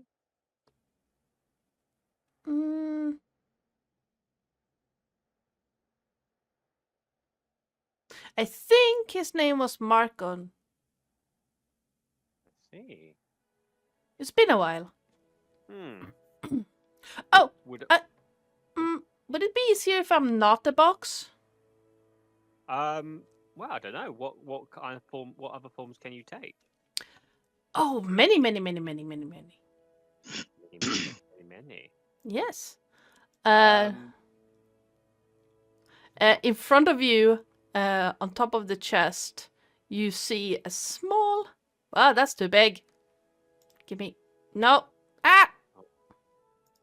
Oh my god! Oh my goodness! Oh my god! That's too Yes, big. you are coming with us. Hang on, leave it there for a second. I'm taking a picture. Is that the that creature that was in the vase is in the Yes. Phalanx's tomb? Yep. Yep. Okay. It's So this is a chest weasel as designed and drawn by the pointy hat. Oh my god. My goodness, it's the cutest thing. I love it. And Is that a west or is it a chisel? it's definitely a chisel. Why is it 3 big? Seriously. There you go. It's small. It's so little. It's a small creature, and you see just the head pop out from the lid. Oh, And Because then- naturally. Yes. oh my god. And then the rest of it comes floating out, leaving the jewelry box on the ground. Just, hello. You are the most curiously adorable little thing I've ever seen. You are definitely coming with us. Oh, I want to give her all my money. I don't need money. Oh. And you see it just. Oh, it points down to the jewelry box. Your shinies in there. Oh, thank you. I'm going to totally crochet you toys. So many toys. So Ooh, many. toys. Little hat. Sorry, Remus is going to be so anti the weird toy, the weird creature thing. I've just taken an instant dislike to it for some reason. I just think, yeah, everyone's like cooing over it like this little toy, and it's like, you've got ulterior motive, and like, suss it out. My goodness, I'm in love. Yeah, so you see, yeah, in front of you is this about foot long in total, completely white weasel with emerald green eyes. Ah. And it's floating about 3 feet off the ground. And looks between the three of you, and then you see the eyes sparkle for a moment as its head whips around to look at Remus. And take off towards Remus. And just, hello! Can I swing at it with my fist? No. I mean, if you want to, sure. Yeah. This Yeah. may cause would PvP. you? This might cause PvP. With an 11 hit. Nope. Thank God. Okay. It wraps around your fist. As you swing at it, you see it do a loop around your fist and just again. What? It's fun. Do that again. I'm really tempted to pull out my hand axe and attempt to chop at it, but I'm kind of worried that I might try to just take my own hand off. You heard that? I remember the days when I used to have a left hand. Remus, if you heard that,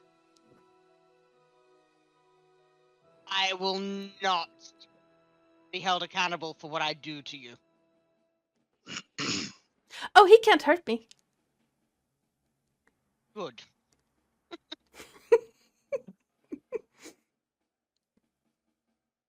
Well, he Which can, is but it's very hard. Terrifying. It's very difficult. Though I like you. He's kind of like holding his own hand off to one side, as if like trying to stay as far away from it as possible. It's like, I have found that cute and cuddly is not is an inappropriate defense for something that is normally quite vile and vicious. Guess you hate my scorpion too, then. No, because a scorpion, I can see that at least in part it will be either stingy or bitey. Something that's furry and nice and cute inevitably bites or kills you in your sleep. Oh, weasels have very sharp little teeth. They're not pushovers like you might think. Yes, I know. You brought that giant one out yesterday when we were fighting the tree. Yeah, exactly. I love him. Oh my god, I love him so much.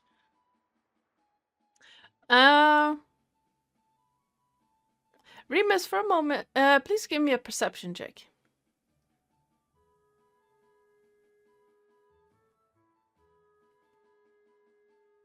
Yeah, that's enough. 11. As Elos is slowly circling, like a figure 8 in front of you, you feel the stress of the past few days just kind of leave you. The frustration just seems to evaporate.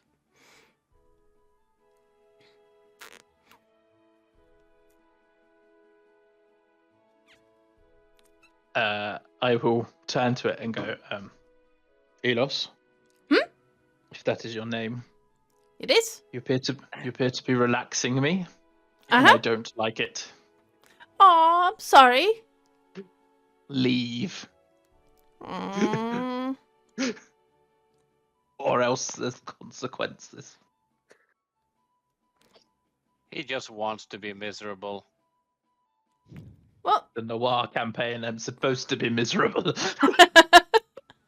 I mean, you can be as miserable as you want. I'm just taking your frustration. What are you doing to me? Not entirely sure. But I know that the more annoyed people get, and the happier they get afterwards, the happier I feel. Oh. Oh. Remus froze up in his mouth.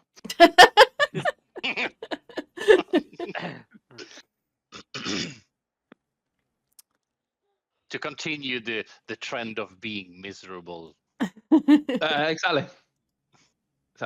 I'm just a giant ball of rage. That's why I'm playing a barbarian. It's called self what was it? Healing? No. Yes. Let me. I mean, if the rest of the party wants you to join us, then I suppose you can come along. I think you should be our leader. Yeah. All right. Who wants to be the one in control of Elos? I have enough creatures. Really? Go on. That's a phrase I have never heard you said in any context ever. I was almost expecting you to Yes. say that he attaches himself completely to Remus and I have to look after him as a punishment for the fact that I don't want him around.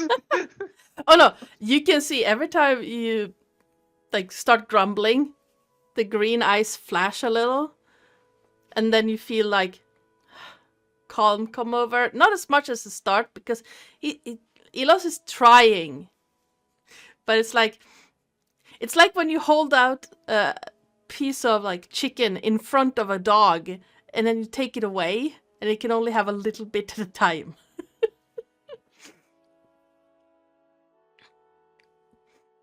All I'm saying, little thing, Oh no. is you'd better not affect me whilst I'm in combat. Shouldn't be a problem. I'm not a fighter.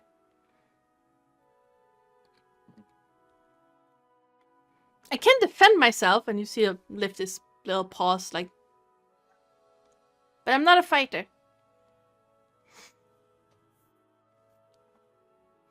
I'm going to make him little gloves.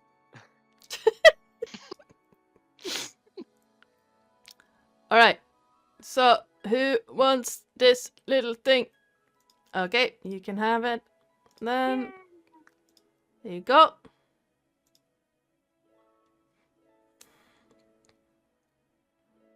My roll 20 crashed. Yay. Ah, You're still wet. I'm gonna move that one there. There you go. Also got one on my lap, the stupid ginger thing. I'm going to start getting paws in my mouth in a minute.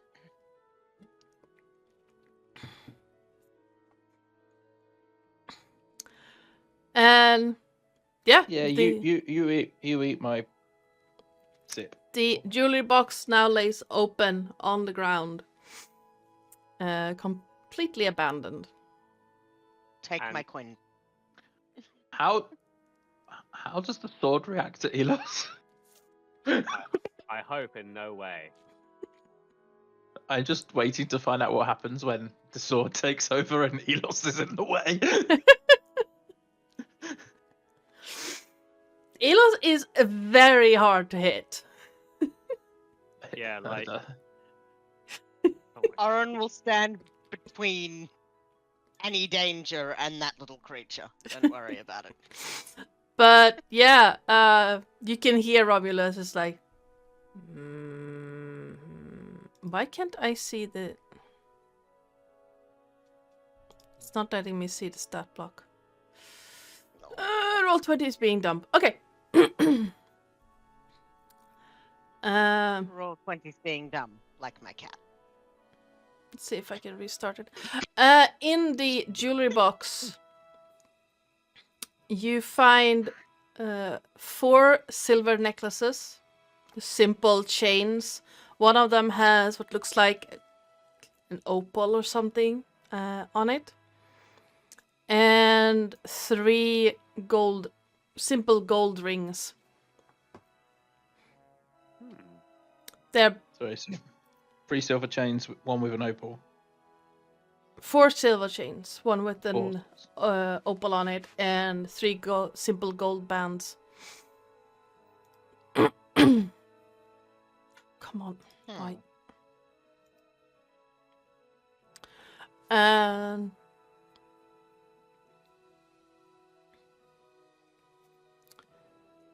come on, roll 20. Stop being dumb.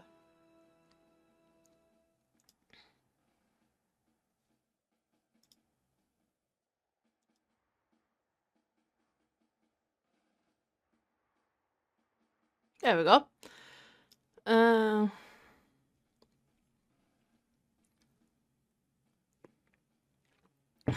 All right.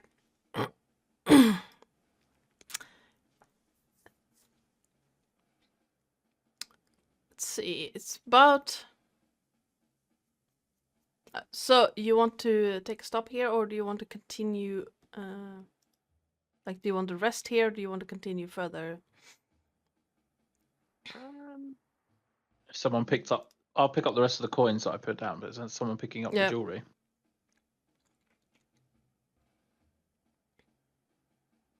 Yeah, Would I you can wa- pick it up. Or do you want me to pop it in my pack? That might be good. I'll pop it in my pack. Alright. We can carry on if you so wish. Yeah, I How think far into the day are we? What the fuck? Early afternoon yeah, we at this point. Yeah.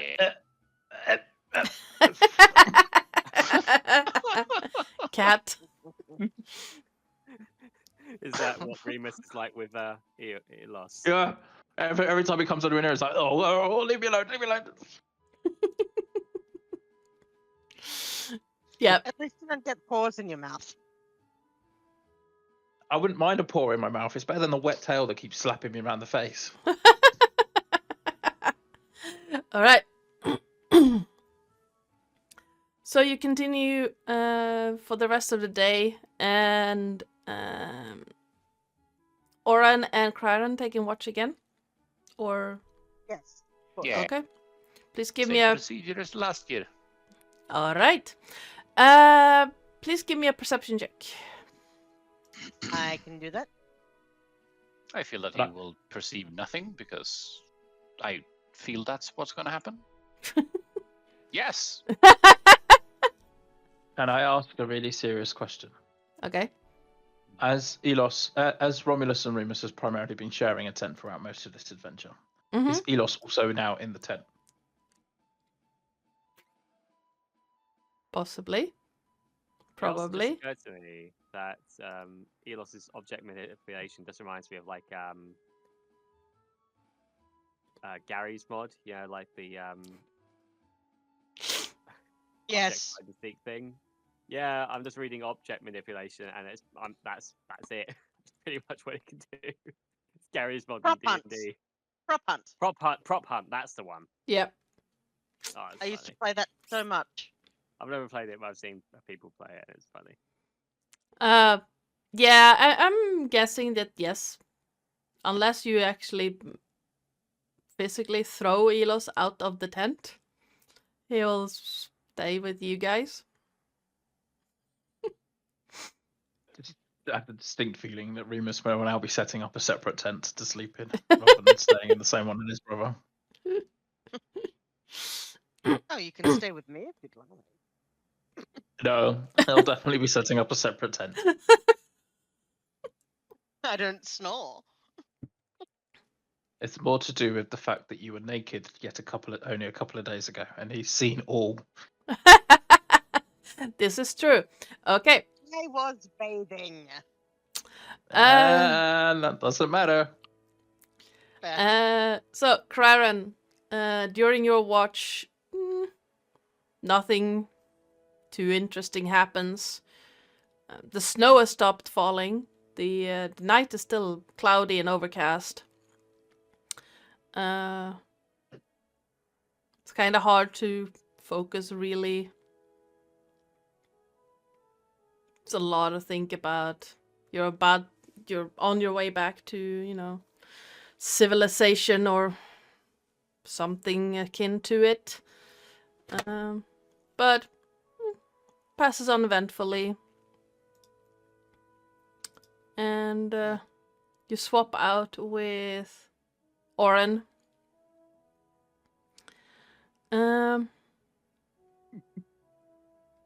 Oren, during your watch, towards the middle of it, right before the sun starts to rise, you see down by a tiny little arm of not a river, like a waterway in the swamp. 3 yellowish green orbs start floating over the water and bobbing up and down before heading west and then vanishing into the morning light.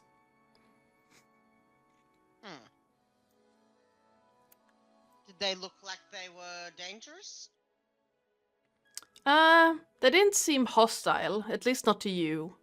They rose up out of the grass along the river or waterway and bobbed for a little bit and then floated west. Then he figures that he should let the others sleep and just tell them about it in the morning. Bobbing along, singing a song. Leave the beautiful bride. Hi, Nisi. Yeah. That is by far one of my favorite movies of all time. Yes. All right. Absolutely. Bed up some broomsticks. Oh, Yes. yes. My sorry, just to completely go off track completely. My grandmother used to have a bed that had the spinny balls on the ends. The amount of times it would go up and like tap it 3 times and twist it to see whether or not it was a magic bed when we were kids. My brother and I. I love that. But you need the book. I didn't have the book, but I kind of went up and was like reciting the stuff from the from the film in the hope that it might magic us away to either be under the sea or to the animal football game. Yes, absolutely. All right.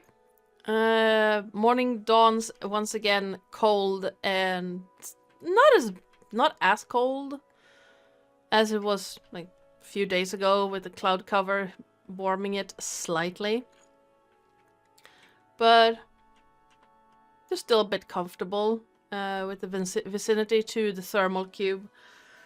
It's not too bad. Remus, did you end up making your own tent? Yes. Yes, and if Elos makes his way into that tent.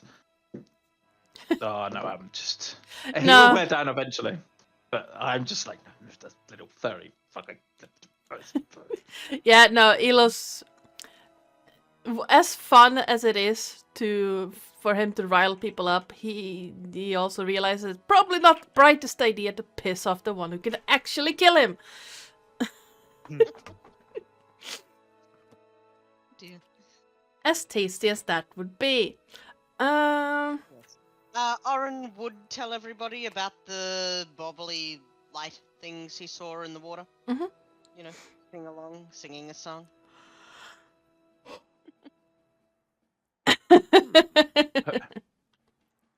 Sorry, mentally singing it rather than singing it out loud. Yes. Once is enough. I don't want to get sued by Disney. It's got to be out of copyright by now, surely. No, it's 70 years, isn't it, for copyright? And it's Disney, 100. I I think. think it's 100 these days. No, it is 70. No, I know it's Steamboat Willie is out of copyright. Yeah, so it is 70, I guess. Yes, funny fact about that, actually, the minute Steamboat Willie came out of copyright, Green Day used him in a music video. Because we Called can. One-Eyed Bastards. All right. You wake up, eat breakfast, I guess. Yes. You would have to. Oren would always be making breakfast for everyone, I think. Would there be fish in this swamp? Yeah. Yeah, he might have tried to scoop a couple of those out of the water and, make some kind of spiced fish dish. Maybe some surströmming, considering it's a swamp. Probably.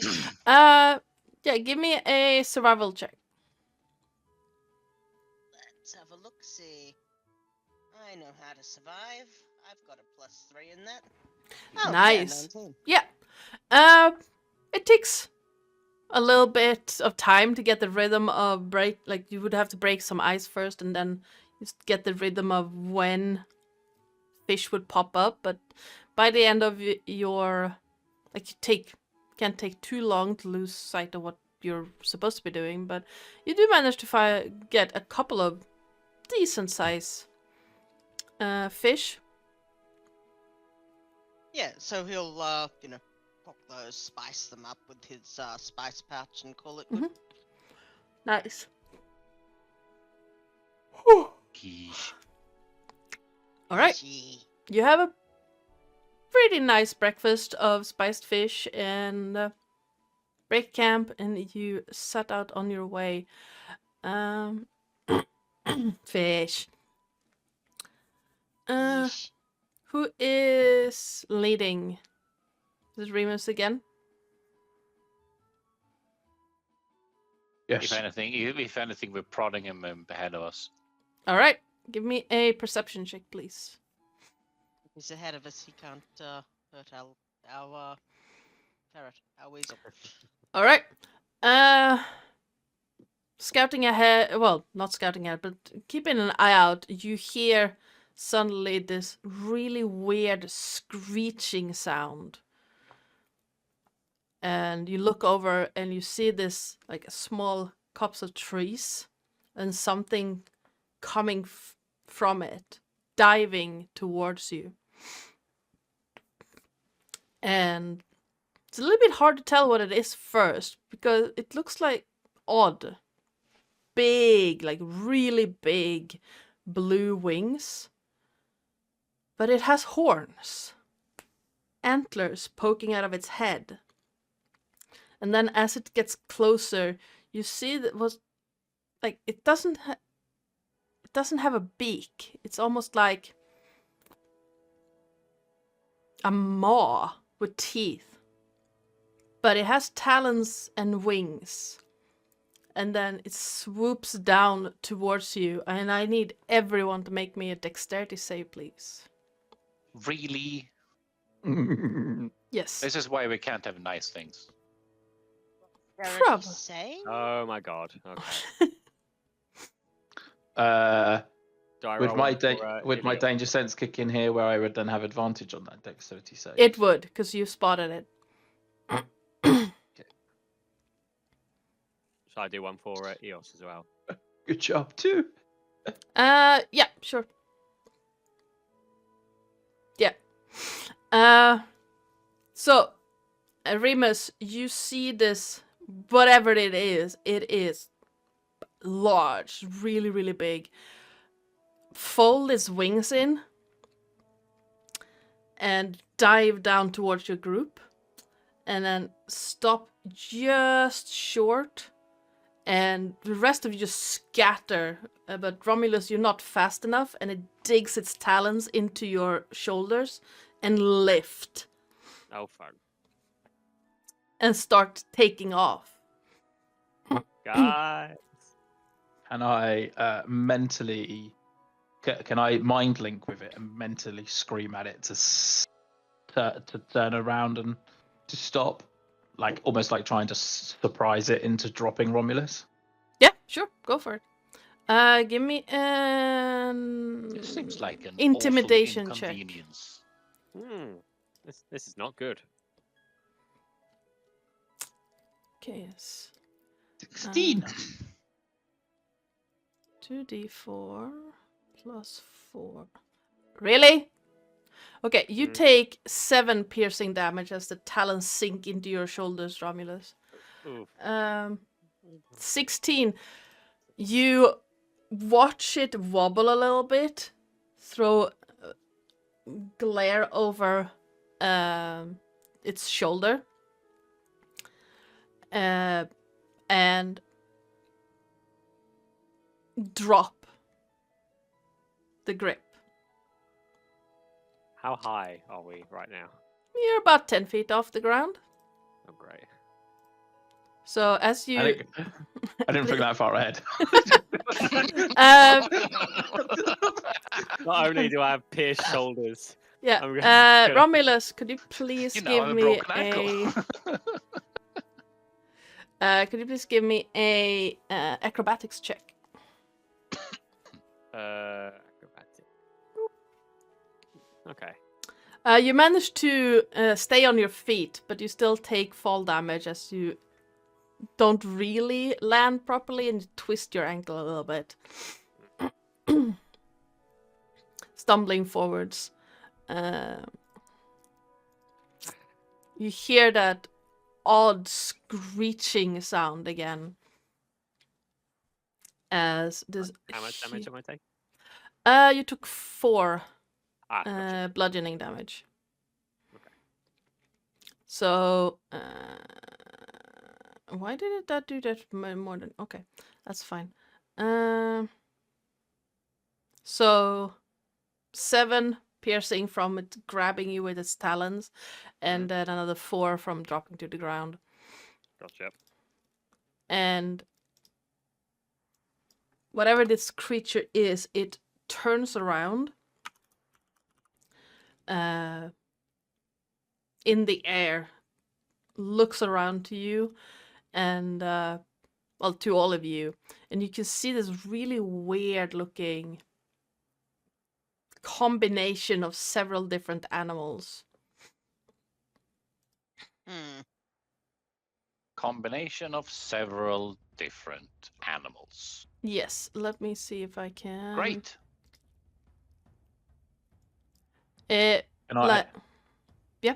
as it turns, can I basically run forward to make sure I'm like stood between it and Romulus, who's probably collecting himself off the floor that I've just accidentally dropped him onto? Okay, absolutely. Yeah. As it swirls around in the air, you see like the front looks like a deer. Like the head and antlers look like a deer, but it has incisors that of a wolf. The rest of the body looks like a giant eagle. Well, this isn't any, particular degree of terrifying or anything.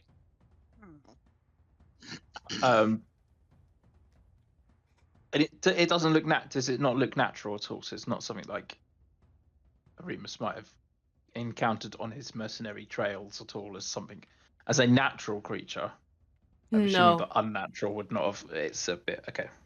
No. Some degree of an abomination. I mean, you've come across creatures that are similar to this because you've passed the Bayersk Mountains where harpies live, but they are humanoids with wings and talons.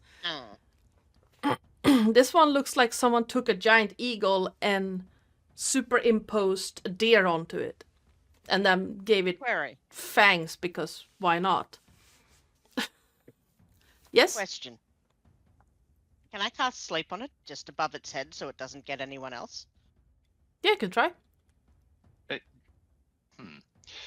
Is this the point where we're all initiative? Because Not now yet. we're actually doing things with it. Yeah, Okay. sure. Let me. I'll roll initiative. Let me actually grab you the map that I had prepared. It's not the accurate. It's not an. But yeah, Oren should It's accurate do enough. his thing first and then initiative, I think, right? Yep. So I would like to cast sleep on it at 2nd level, which means that I get 70 something. I think it's 70-10 or something. We're gonna use this map anyway. It's close enough.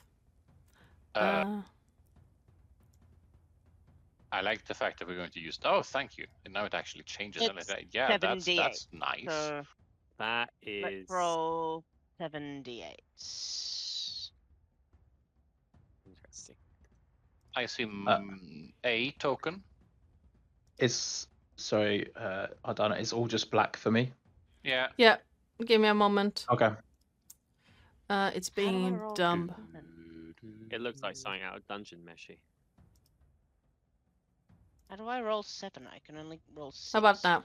So I've I mean- rolled. You can write. Okay, so does it have more than 33 hit points? Yes. Then it is not asleep. Yeah, you see it wobble in the air a bit and just shake its head and cry out towards you, Oren. Ah, shit. And yeah, we will be rolling in. Can you see the map now? Yes. Perfect. Okay, then we will be rolling initiative. That creature looks really cool. Sadly, My cannot initiative take. was 14. Can't take. I can't take credit for it. It's an official D&D creature. I can, however, take credit for messing it up. Oh, could I roll my initiative again since I rolled before we started, or can you manually input? No, you need to select your token and then roll initiative. Ah. I mean, you don't have to, but sometimes it just doesn't want to roll initiative unless you do that. So. Okay, so do I roll initiative on the token? Is that how No, I do it? on the sheet. So you click Okay. on your Just- token. Token. Yeah. And then roll initiative. Where's my initiative gone? Lost it.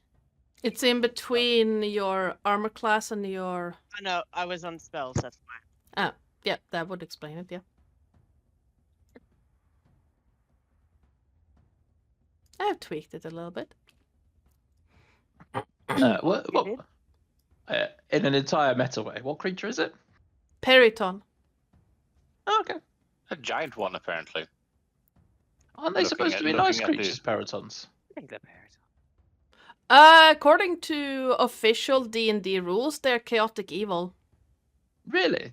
Yeah, Oh, okay. you I just can, reading what however. was- Oh, of course they are. Yes, they're types of demons, aren't they? Fuck's sake. You can, however, raise them from when they are tiny, and then they will follow your commands. I've Oh. recently read a book series that is called The Ah. Summoners, I think it is, and they have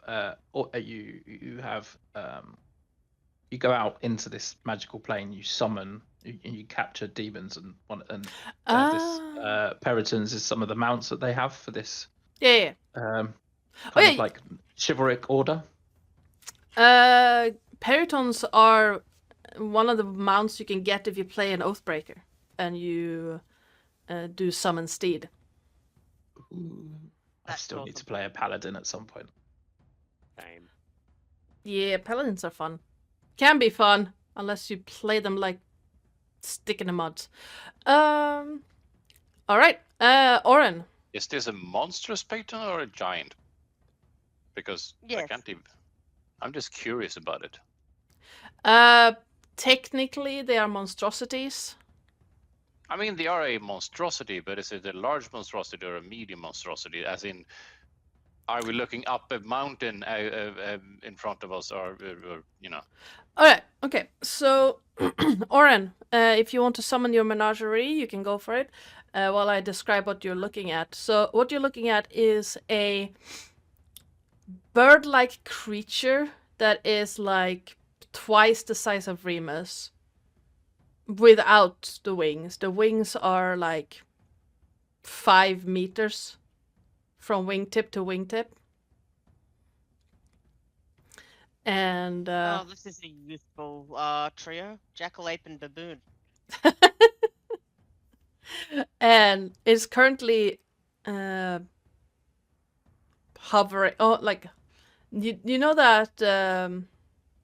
I don't know what's called in English, but what birds of prey do when they stay in one spot is doing that right now, and you can just feel the cold winds sweep towards you with each heavy wing flap, and the talons are like kneading the air, like each wing. Like the feathers on the wings shift in a blue-like color. It has like fiery red feathers along its front that shift to a brown further towards the talons, and then again out a bright red at the tail. And the talons are like the size of no, not the talons. The antlers are the size of Remus, the blades on Remus's battle axe, just curving out behind it. Impressive. It is big. It's very big. Remus, you're up first. So is it currently flying, hovering at all? How far It's about... Yeah, it's about 10 feet off the ground. It dropped Romulus and then swooped around to face you.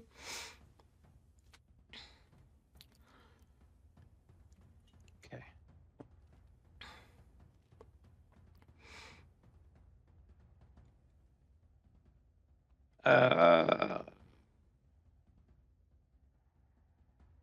Okay. What I would like to do is rage. All right.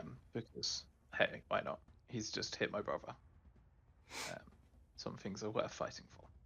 I would like to then effectively run around my brother, run towards it.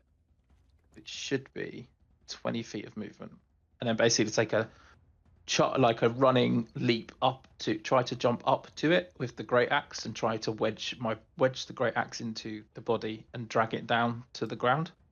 All right. Give me an athletics check. Which you have advantage on because you're raging. Oh, 13. I tell you what, I will burn my inspiration because I don't feel like a 13 is enough to do what I want to do. Okay. So we'll just roll. Do you want me to roll it with advantage again, or just roll a normal d20? Roll with advantage again, because the inspiration lets you re-roll your roll. That's better. Yeah. 21. Yeah, with a 21 roll attack.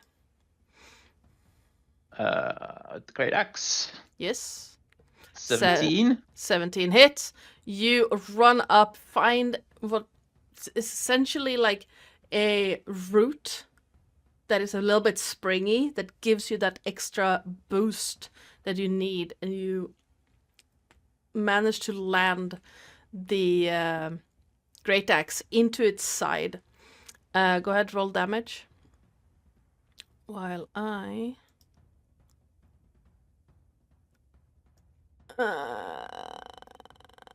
12 damage. Yes. It is, however, remaining... Ability. That's describing. Yes. Yeah. Yeah, I know. You have hurt it pretty badly, but it does remain airborne. Okay. So you're currently hanging from it with your great axe in it. Okay. I start mentally singing Seer and Chandelier. All right. Oh no, Miley Cyrus and Wrecking Ball. That's better. Yes. That's fair. All right. I thought I was the bard. This is why I don't play bardic characters, because all I would do is constantly make song references and then get us Twitch banned.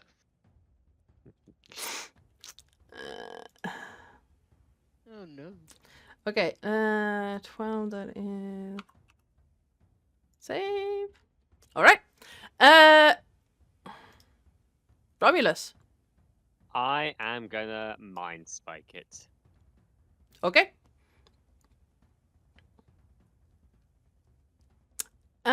What do you need from me for that? Let That me is have a lot of damage. spell save DC 13. Yes, but what type of save is it? Oh, hang on. Wisdom.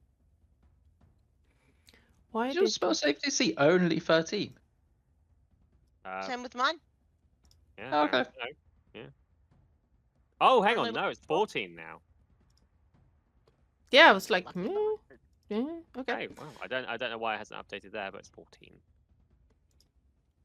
God damn it. It's a 19. So Half as much damage on a successful one, so all right. half of 15. Which is 7. So it takes 7 psychic damage, and once again it wobbles in the air. Remus, you feel like a little bit unbalanced. Like you could probably drop and not hurt yourself too bad, but you got it. It's heavy. Anything else you want to do on your turn? That's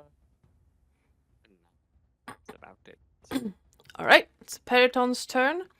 What it is going to do is...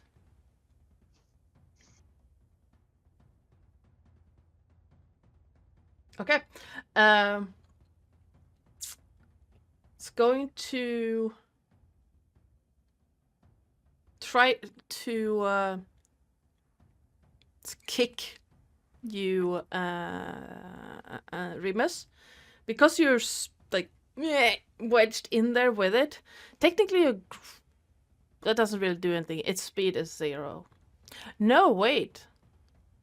No, it's not grappled. I'm dumb. It's going to try to attack you with its talons. That's a 9. Yeah, that misses. And then, can it actually do that? Are you accurate? Yeah, it's dexterous enough for that. It's going to try and bend its head down and like peck you on top of the head. Well, chomp, because it doesn't have a beak. So it's going to use this one. That's a 22. Yeah, that hits. Really?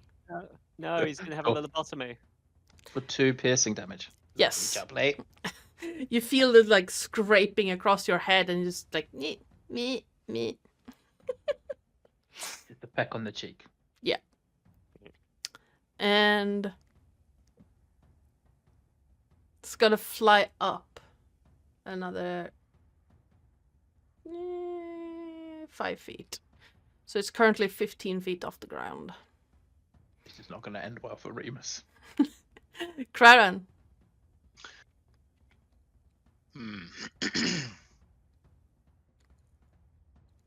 Yes.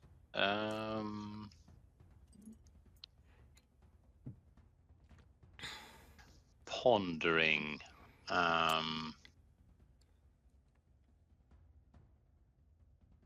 Oh no! Yeah. Wait. No, what? Is Okay, it? so it's not in there? No? It's in the air, but it's Oren, not Kraran. I'm dumb. Yeah.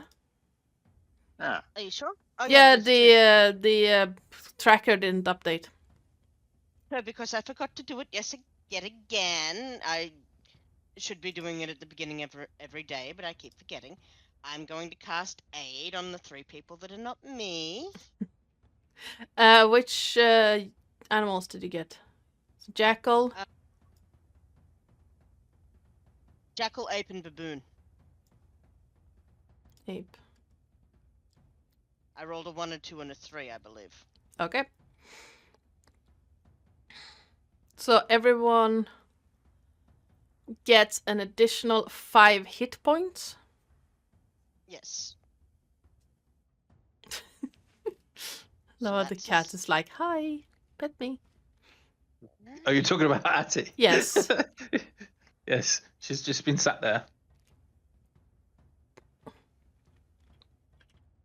Just cast that. And then she comes in and does this. She just Yep. flops herself down for a cuddle. And then actions, bonus actions. I don't know. I'm going to assume that. Now it went weird with the turn order again. Yeah, I know. I don't know why it Well- does that. Bardically inspire, since he's just under me there, Kraran. All right. Kraran, you have 1 extra d6. And then we will move our critters up to. I'm not sure if you can flank something that large. It's 15 feet up in the air, too. Okay. So we'll do that though, and then we'll go look at our ape, because that's probably the only thing that might be able to reach. No, it can't. It can throw a rock, so yes, it can. All right. You find a rock in the swamp and chuck it up at it. That will hit. I was just going to say, why don't you just deploy Baboon again with the gorilla? with the ape? Yite! 5 bludgeoning damage. It should be able to make 2 fist attacks, but because it's doing a range attack, I think it can only do 1 attack, so... That's the ape. I don't think that the baboon can do anything, but I'll look.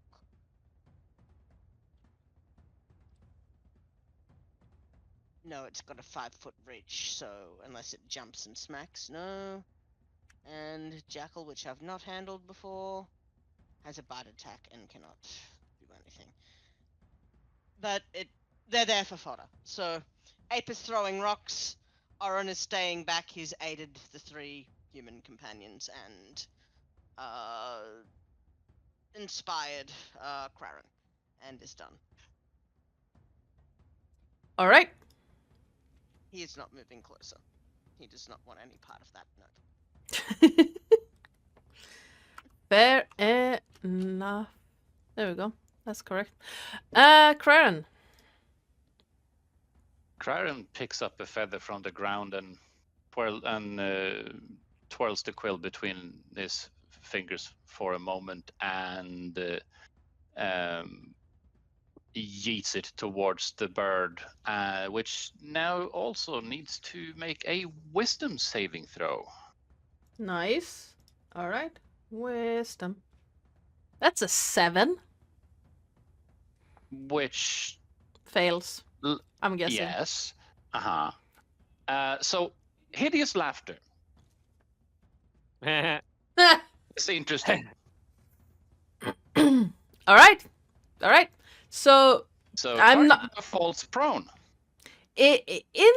in the interest of actually preserving my voice, I'm not going to make the sound of a periton laughing its head off.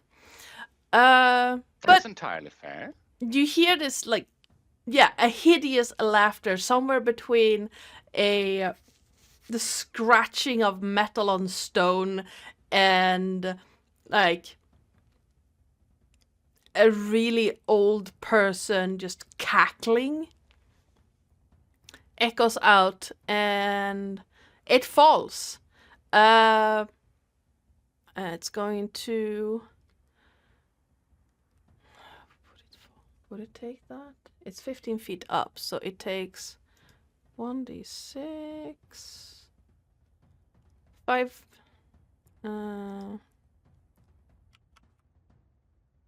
never remember the formula for that. It's 1d6 per 10 feet fallen. Up until I think it's 20d6 is the cap.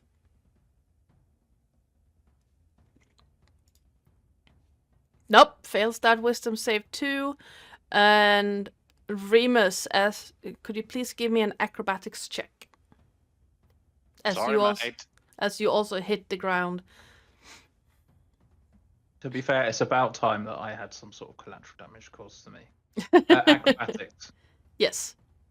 It's just normal because it's dex. 18. Yeah. You remain standing, no issue. You do, however, suffer 6 bludgeoning, have to 3 from the impact with the frozen ground. Cool. But the periton is now prone in front of you. And it is... I'm going to put a little marker on that. As it is prone. And it's your turn. Oh, wait, Krarin, is that all you want to do? Do you want to move somewhere, or are you fine where you are? Krarin is fine where he is. All right, Remus. Now that I'm on the ground, and it's on the ground, Yes. I'm going to relinquish my hold on the great axe, which should still be wedged in its side. Yep. And I'm going to unhook the warhammer and smack it with the warhammer instead. All right, roll with advantage because it's prone. Perfect. 26 definitely hits. So it will be two-handed still, so it's 5 plus 4 plus 1, so it's 10, 12 damage in total. All right, so... Brain not working. Come on. Oh, just a side note, Adana, I sent you something. Don't have to look at it just yet. All right, as you swing the warhammer down No, actually, it's... How much damage did you say? 12? 12. Didn't you say 12 plus something? No, I said 5 plus 4 plus 1 is 12. Ah, yes. Yeah. Even though that makes no sense whatsoever. Yeah. Yeah, you swing the warhammer down on top of it and you hear bone crunching. That's a 16 on the wisdom save. To break out of hideous laughter. 16 breaks it. Okay. It's still prone, but you hear, like, when the crunching of bone, like, reverberates through the ground, the laughter stops and beady, angry eyes just flash towards Remus. Hello. Anything else you want to do on your turn, Remus? No. I don't have a bonus action that I could use, I'm afraid. All right. Romulus. Okay, I am gonna walk over here, and is it disadvantage with agonizing blast at this range, or? It's prone, so yes, you would have disadvantage. Okay, in that case then, I will get a little closer, and I am gonna cast Booming Blade on it. All right. Make an Wow. attack roll. Yeah. 17 definitely hits. Okay, so remind me, it's just a regular kind of attack with my sword, and then if it moves, Yeah, exactly. gotcha. That is a massive amount of damage. 19. Nice. I forgot I did necrotic. Please give me a wisdom saving throw. Oh fuck, yeah. You forgot that you don't use the stabby for a reason. Yep. Oh god. All right. Double checking something real quick. Everyone stand away from me. Look, Where he is hasn't it? spoken to you in a while, so True. I suppose relieving a little bit of her stress would be a good thing. That'd be a good idea. Yeah, you swing down towards the prone creature and you see this spray of red, warm blood across both you and the ape next to you. And then your vision Right. goes black. Uh-oh. And Yes. I Not am blind, am I? going to... I hope I'm not blind. That'd be. You swirl around and pull out the blade and slice straight towards Remus. Please roll an attack. I'm sorry, brother. As in, like, an attack, a roll to hit, or like damage? Roll to hit. Roll to hit. Okay. Yeah, that hits. Yeah, that it. All right. So sorry. Yep, roll damage. Okay, you take 4 slashing and 6 necrotic. Would the 6 also be halved? Oh yes, I'm dumb. I'm thinking regular barbarians. Yes, you take 4 slashing and 3 necrotic. Thank you. Sorry, I've just accidentally zoomed out, so everything is now tiny. Oh, Yeah, Kraren and Oren, you just see first a slash down on top of the Periton, and then Romulus just slashing out, cutting Remus. I'm sorry. That is not ideal. And yep, Romulus, you get everything back That is after that. awfully inconvenient. And in the back of your mind, you hear, about time!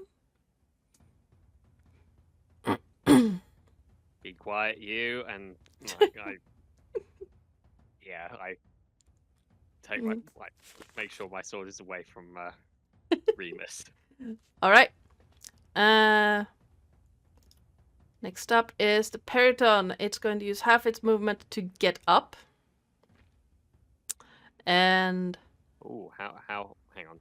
Because I use Booming Blade. I think it doesn't count if it's standing up. I think it's only if it chooses to move away from Oh, I thought it was Move a flying distance. up. Yeah. Okay. I mean, which is going to. It's gonna take off. That's a different argument, though. So you do get to roll a 1d8. Because it wants distance. Right, sure. I'll do that now then. Ouch. Alright. You hear this. Finally, I use Booming Blade properly. You hear this boom from the creature as it makes one giant swipe of its wings to get some ground. It's going to rise up. How far can it go? Just half its movement. Ooh, it can go pretty high. It's gonna, yeah, and then swoop down again as Romulus, you're within range.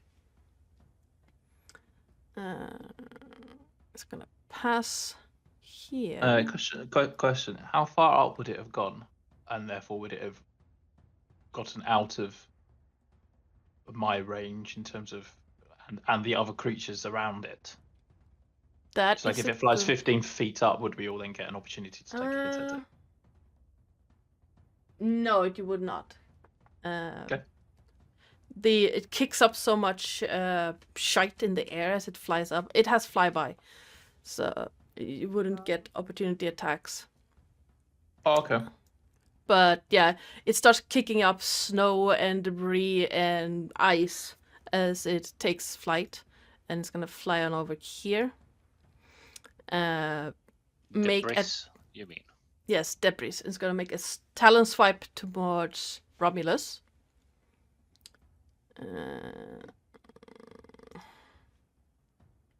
9. Misses. Oh, no. Thankfully. Yeah. My eyes went to the 26. I was like, oh yeah, but Yeah, no, that would have been with advantage, which it does not have. thank God. And it's gonna try and dive down and bite you. Across I the could give head. it advantage because it's flanking with me after Lynette hit me. 24 on the bite. That does hit. You take 7 piercing damage as you feel these incisors just across your head, and then it doesn't have any more movement though, so it's gonna remain just hovering there.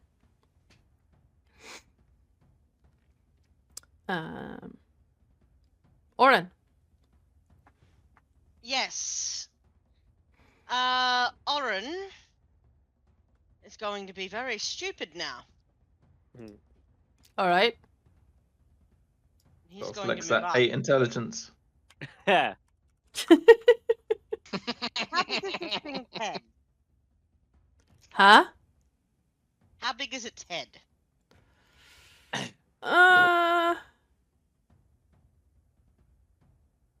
About the size of a mouse. So couldn't fit its head in a backpack. No, wait, no. This head the same size as a moose's head, not the size of a moose. I hope. Yeah, no, moose's head, not I was an gonna entire say. moose. No, about the size of a moose's head. So couldn't fit this head in a backpack then. If you take the antlers off, I've got other clothes in my backpack. Could I possibly shove a jumper over this thing's head? I was wondering where this was going. Okay.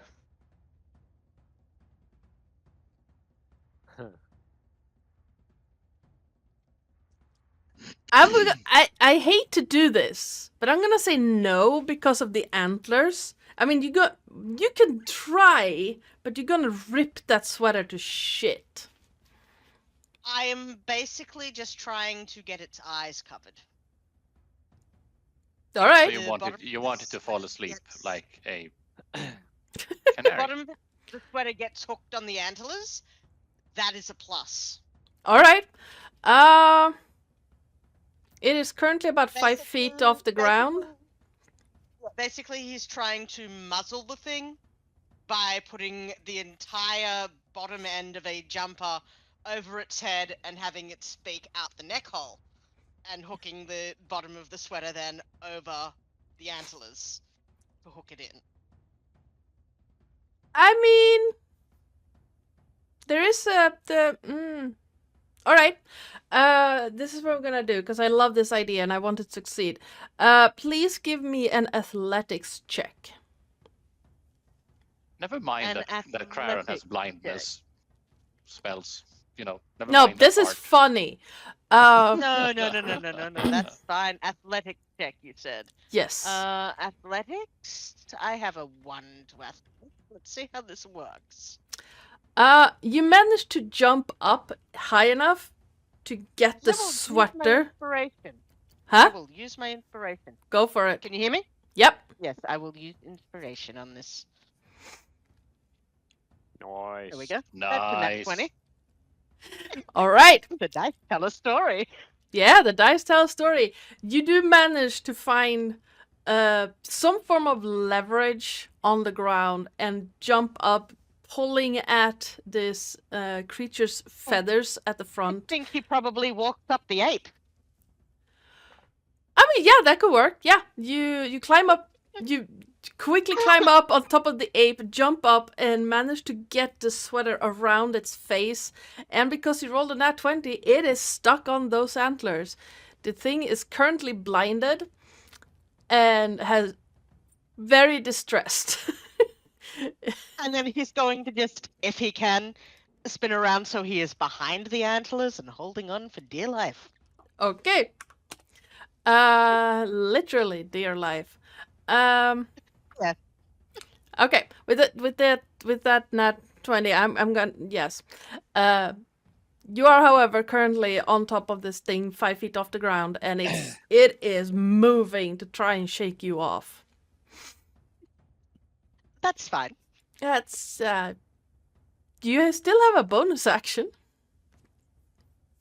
I do have a bonus action, and with that bonus action, I am going to inspire Remus. All right, Remus, you have a d6. Yep. Okay. Then this thing's what, 5 feet off the ground, you said? Yeah. And my ape has reach, so it's going to try and punch the Periton twice. Does a 13 hit? Or, sorry, a 12 hit?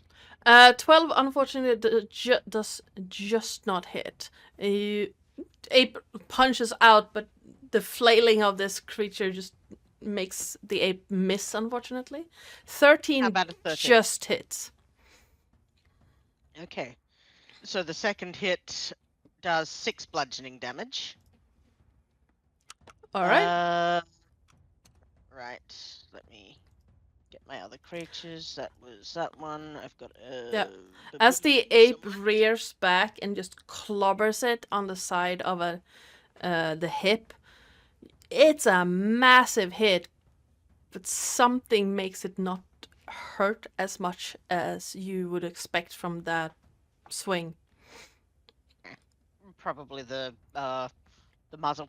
The baboon is going to give it a little nip. Yeah, no, 12 unfortunately it does not hit, as once again the periton is moving around too much. And then the jackal, who is, I hope, around the back of it now. Yeah, you can move them. So we'll put the thing there. I've lost my jackal. There we go. Yeah, the jackal's around the back is going to try and hamstring it with a bite to its back leg. That hits. Excellent. Doing 4 piercing damage. All right. It is severely hurt now. It's thrashing around, trying to get away. Blinded by this sweater. Which is an ugly Christmas sweater or a solstice sweater, by the way. Nice. Yeah, it's thrashing about, doing everything it can, and it's bleeding from all these scrapes and bruises and cuts it has, and making this awful racket. And all Oren's going to say as he ends his turn is just, please kill it quickly. All right, Craren. Yes. As the creature is now blinded, I'm going to assume. Yep. Craren is thinking to himself that I think that feathers are flammable. All right. I'm on top of that, remember. Yes, but it should also bring it to the ground. Of course. Yes. And lodges a ember-like sphere towards its left wing. All right. And You are let's see what- within. You are within 5 feet of it. Am I within 5 feet?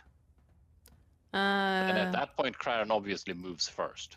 Yes, that's what I was gonna say. Yes. I'm gonna assume that you moved first. Yes. I was unaware of distance.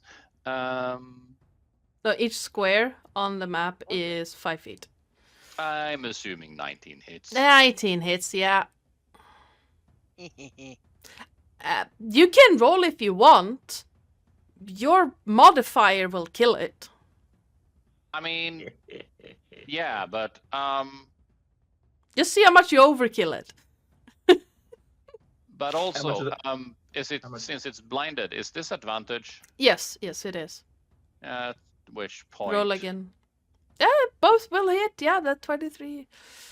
Yeah. So that's 16 fire damage. Yeah, and with a horrible... I mean, you know, how do you want to do it?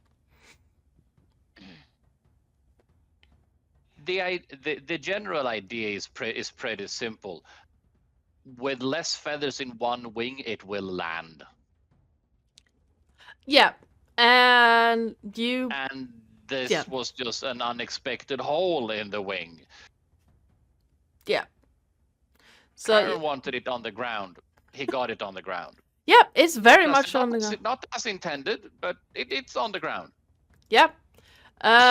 You burn a hole in its wing and the fire catches and just burns through most of it as it crashes into the ground dead.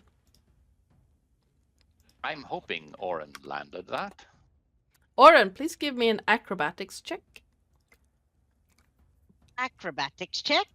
Yes. Acrobatics check. I'm the only person that had not taken full damage whilst fighting this flying creature. 21. Okay. Oren, you manage to quickly see that the wing catches fire and you hear the screeching. You manage to get off just as it crashes into the ground.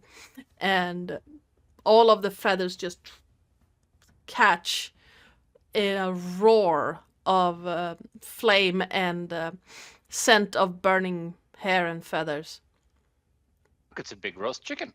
Yeah. I'm going to try and retrieve what's left of my jumper. Please roll me a d20. D20. Did that work? Yeah, it worked. Whatever sleeve that was stuck on the antlers is still there. The rest has just I'm going burned to have away. to reknit. Yeah, I'm going to have to reknit this. He's going to pull the sleeve off and just throw it into the water. all right. All right.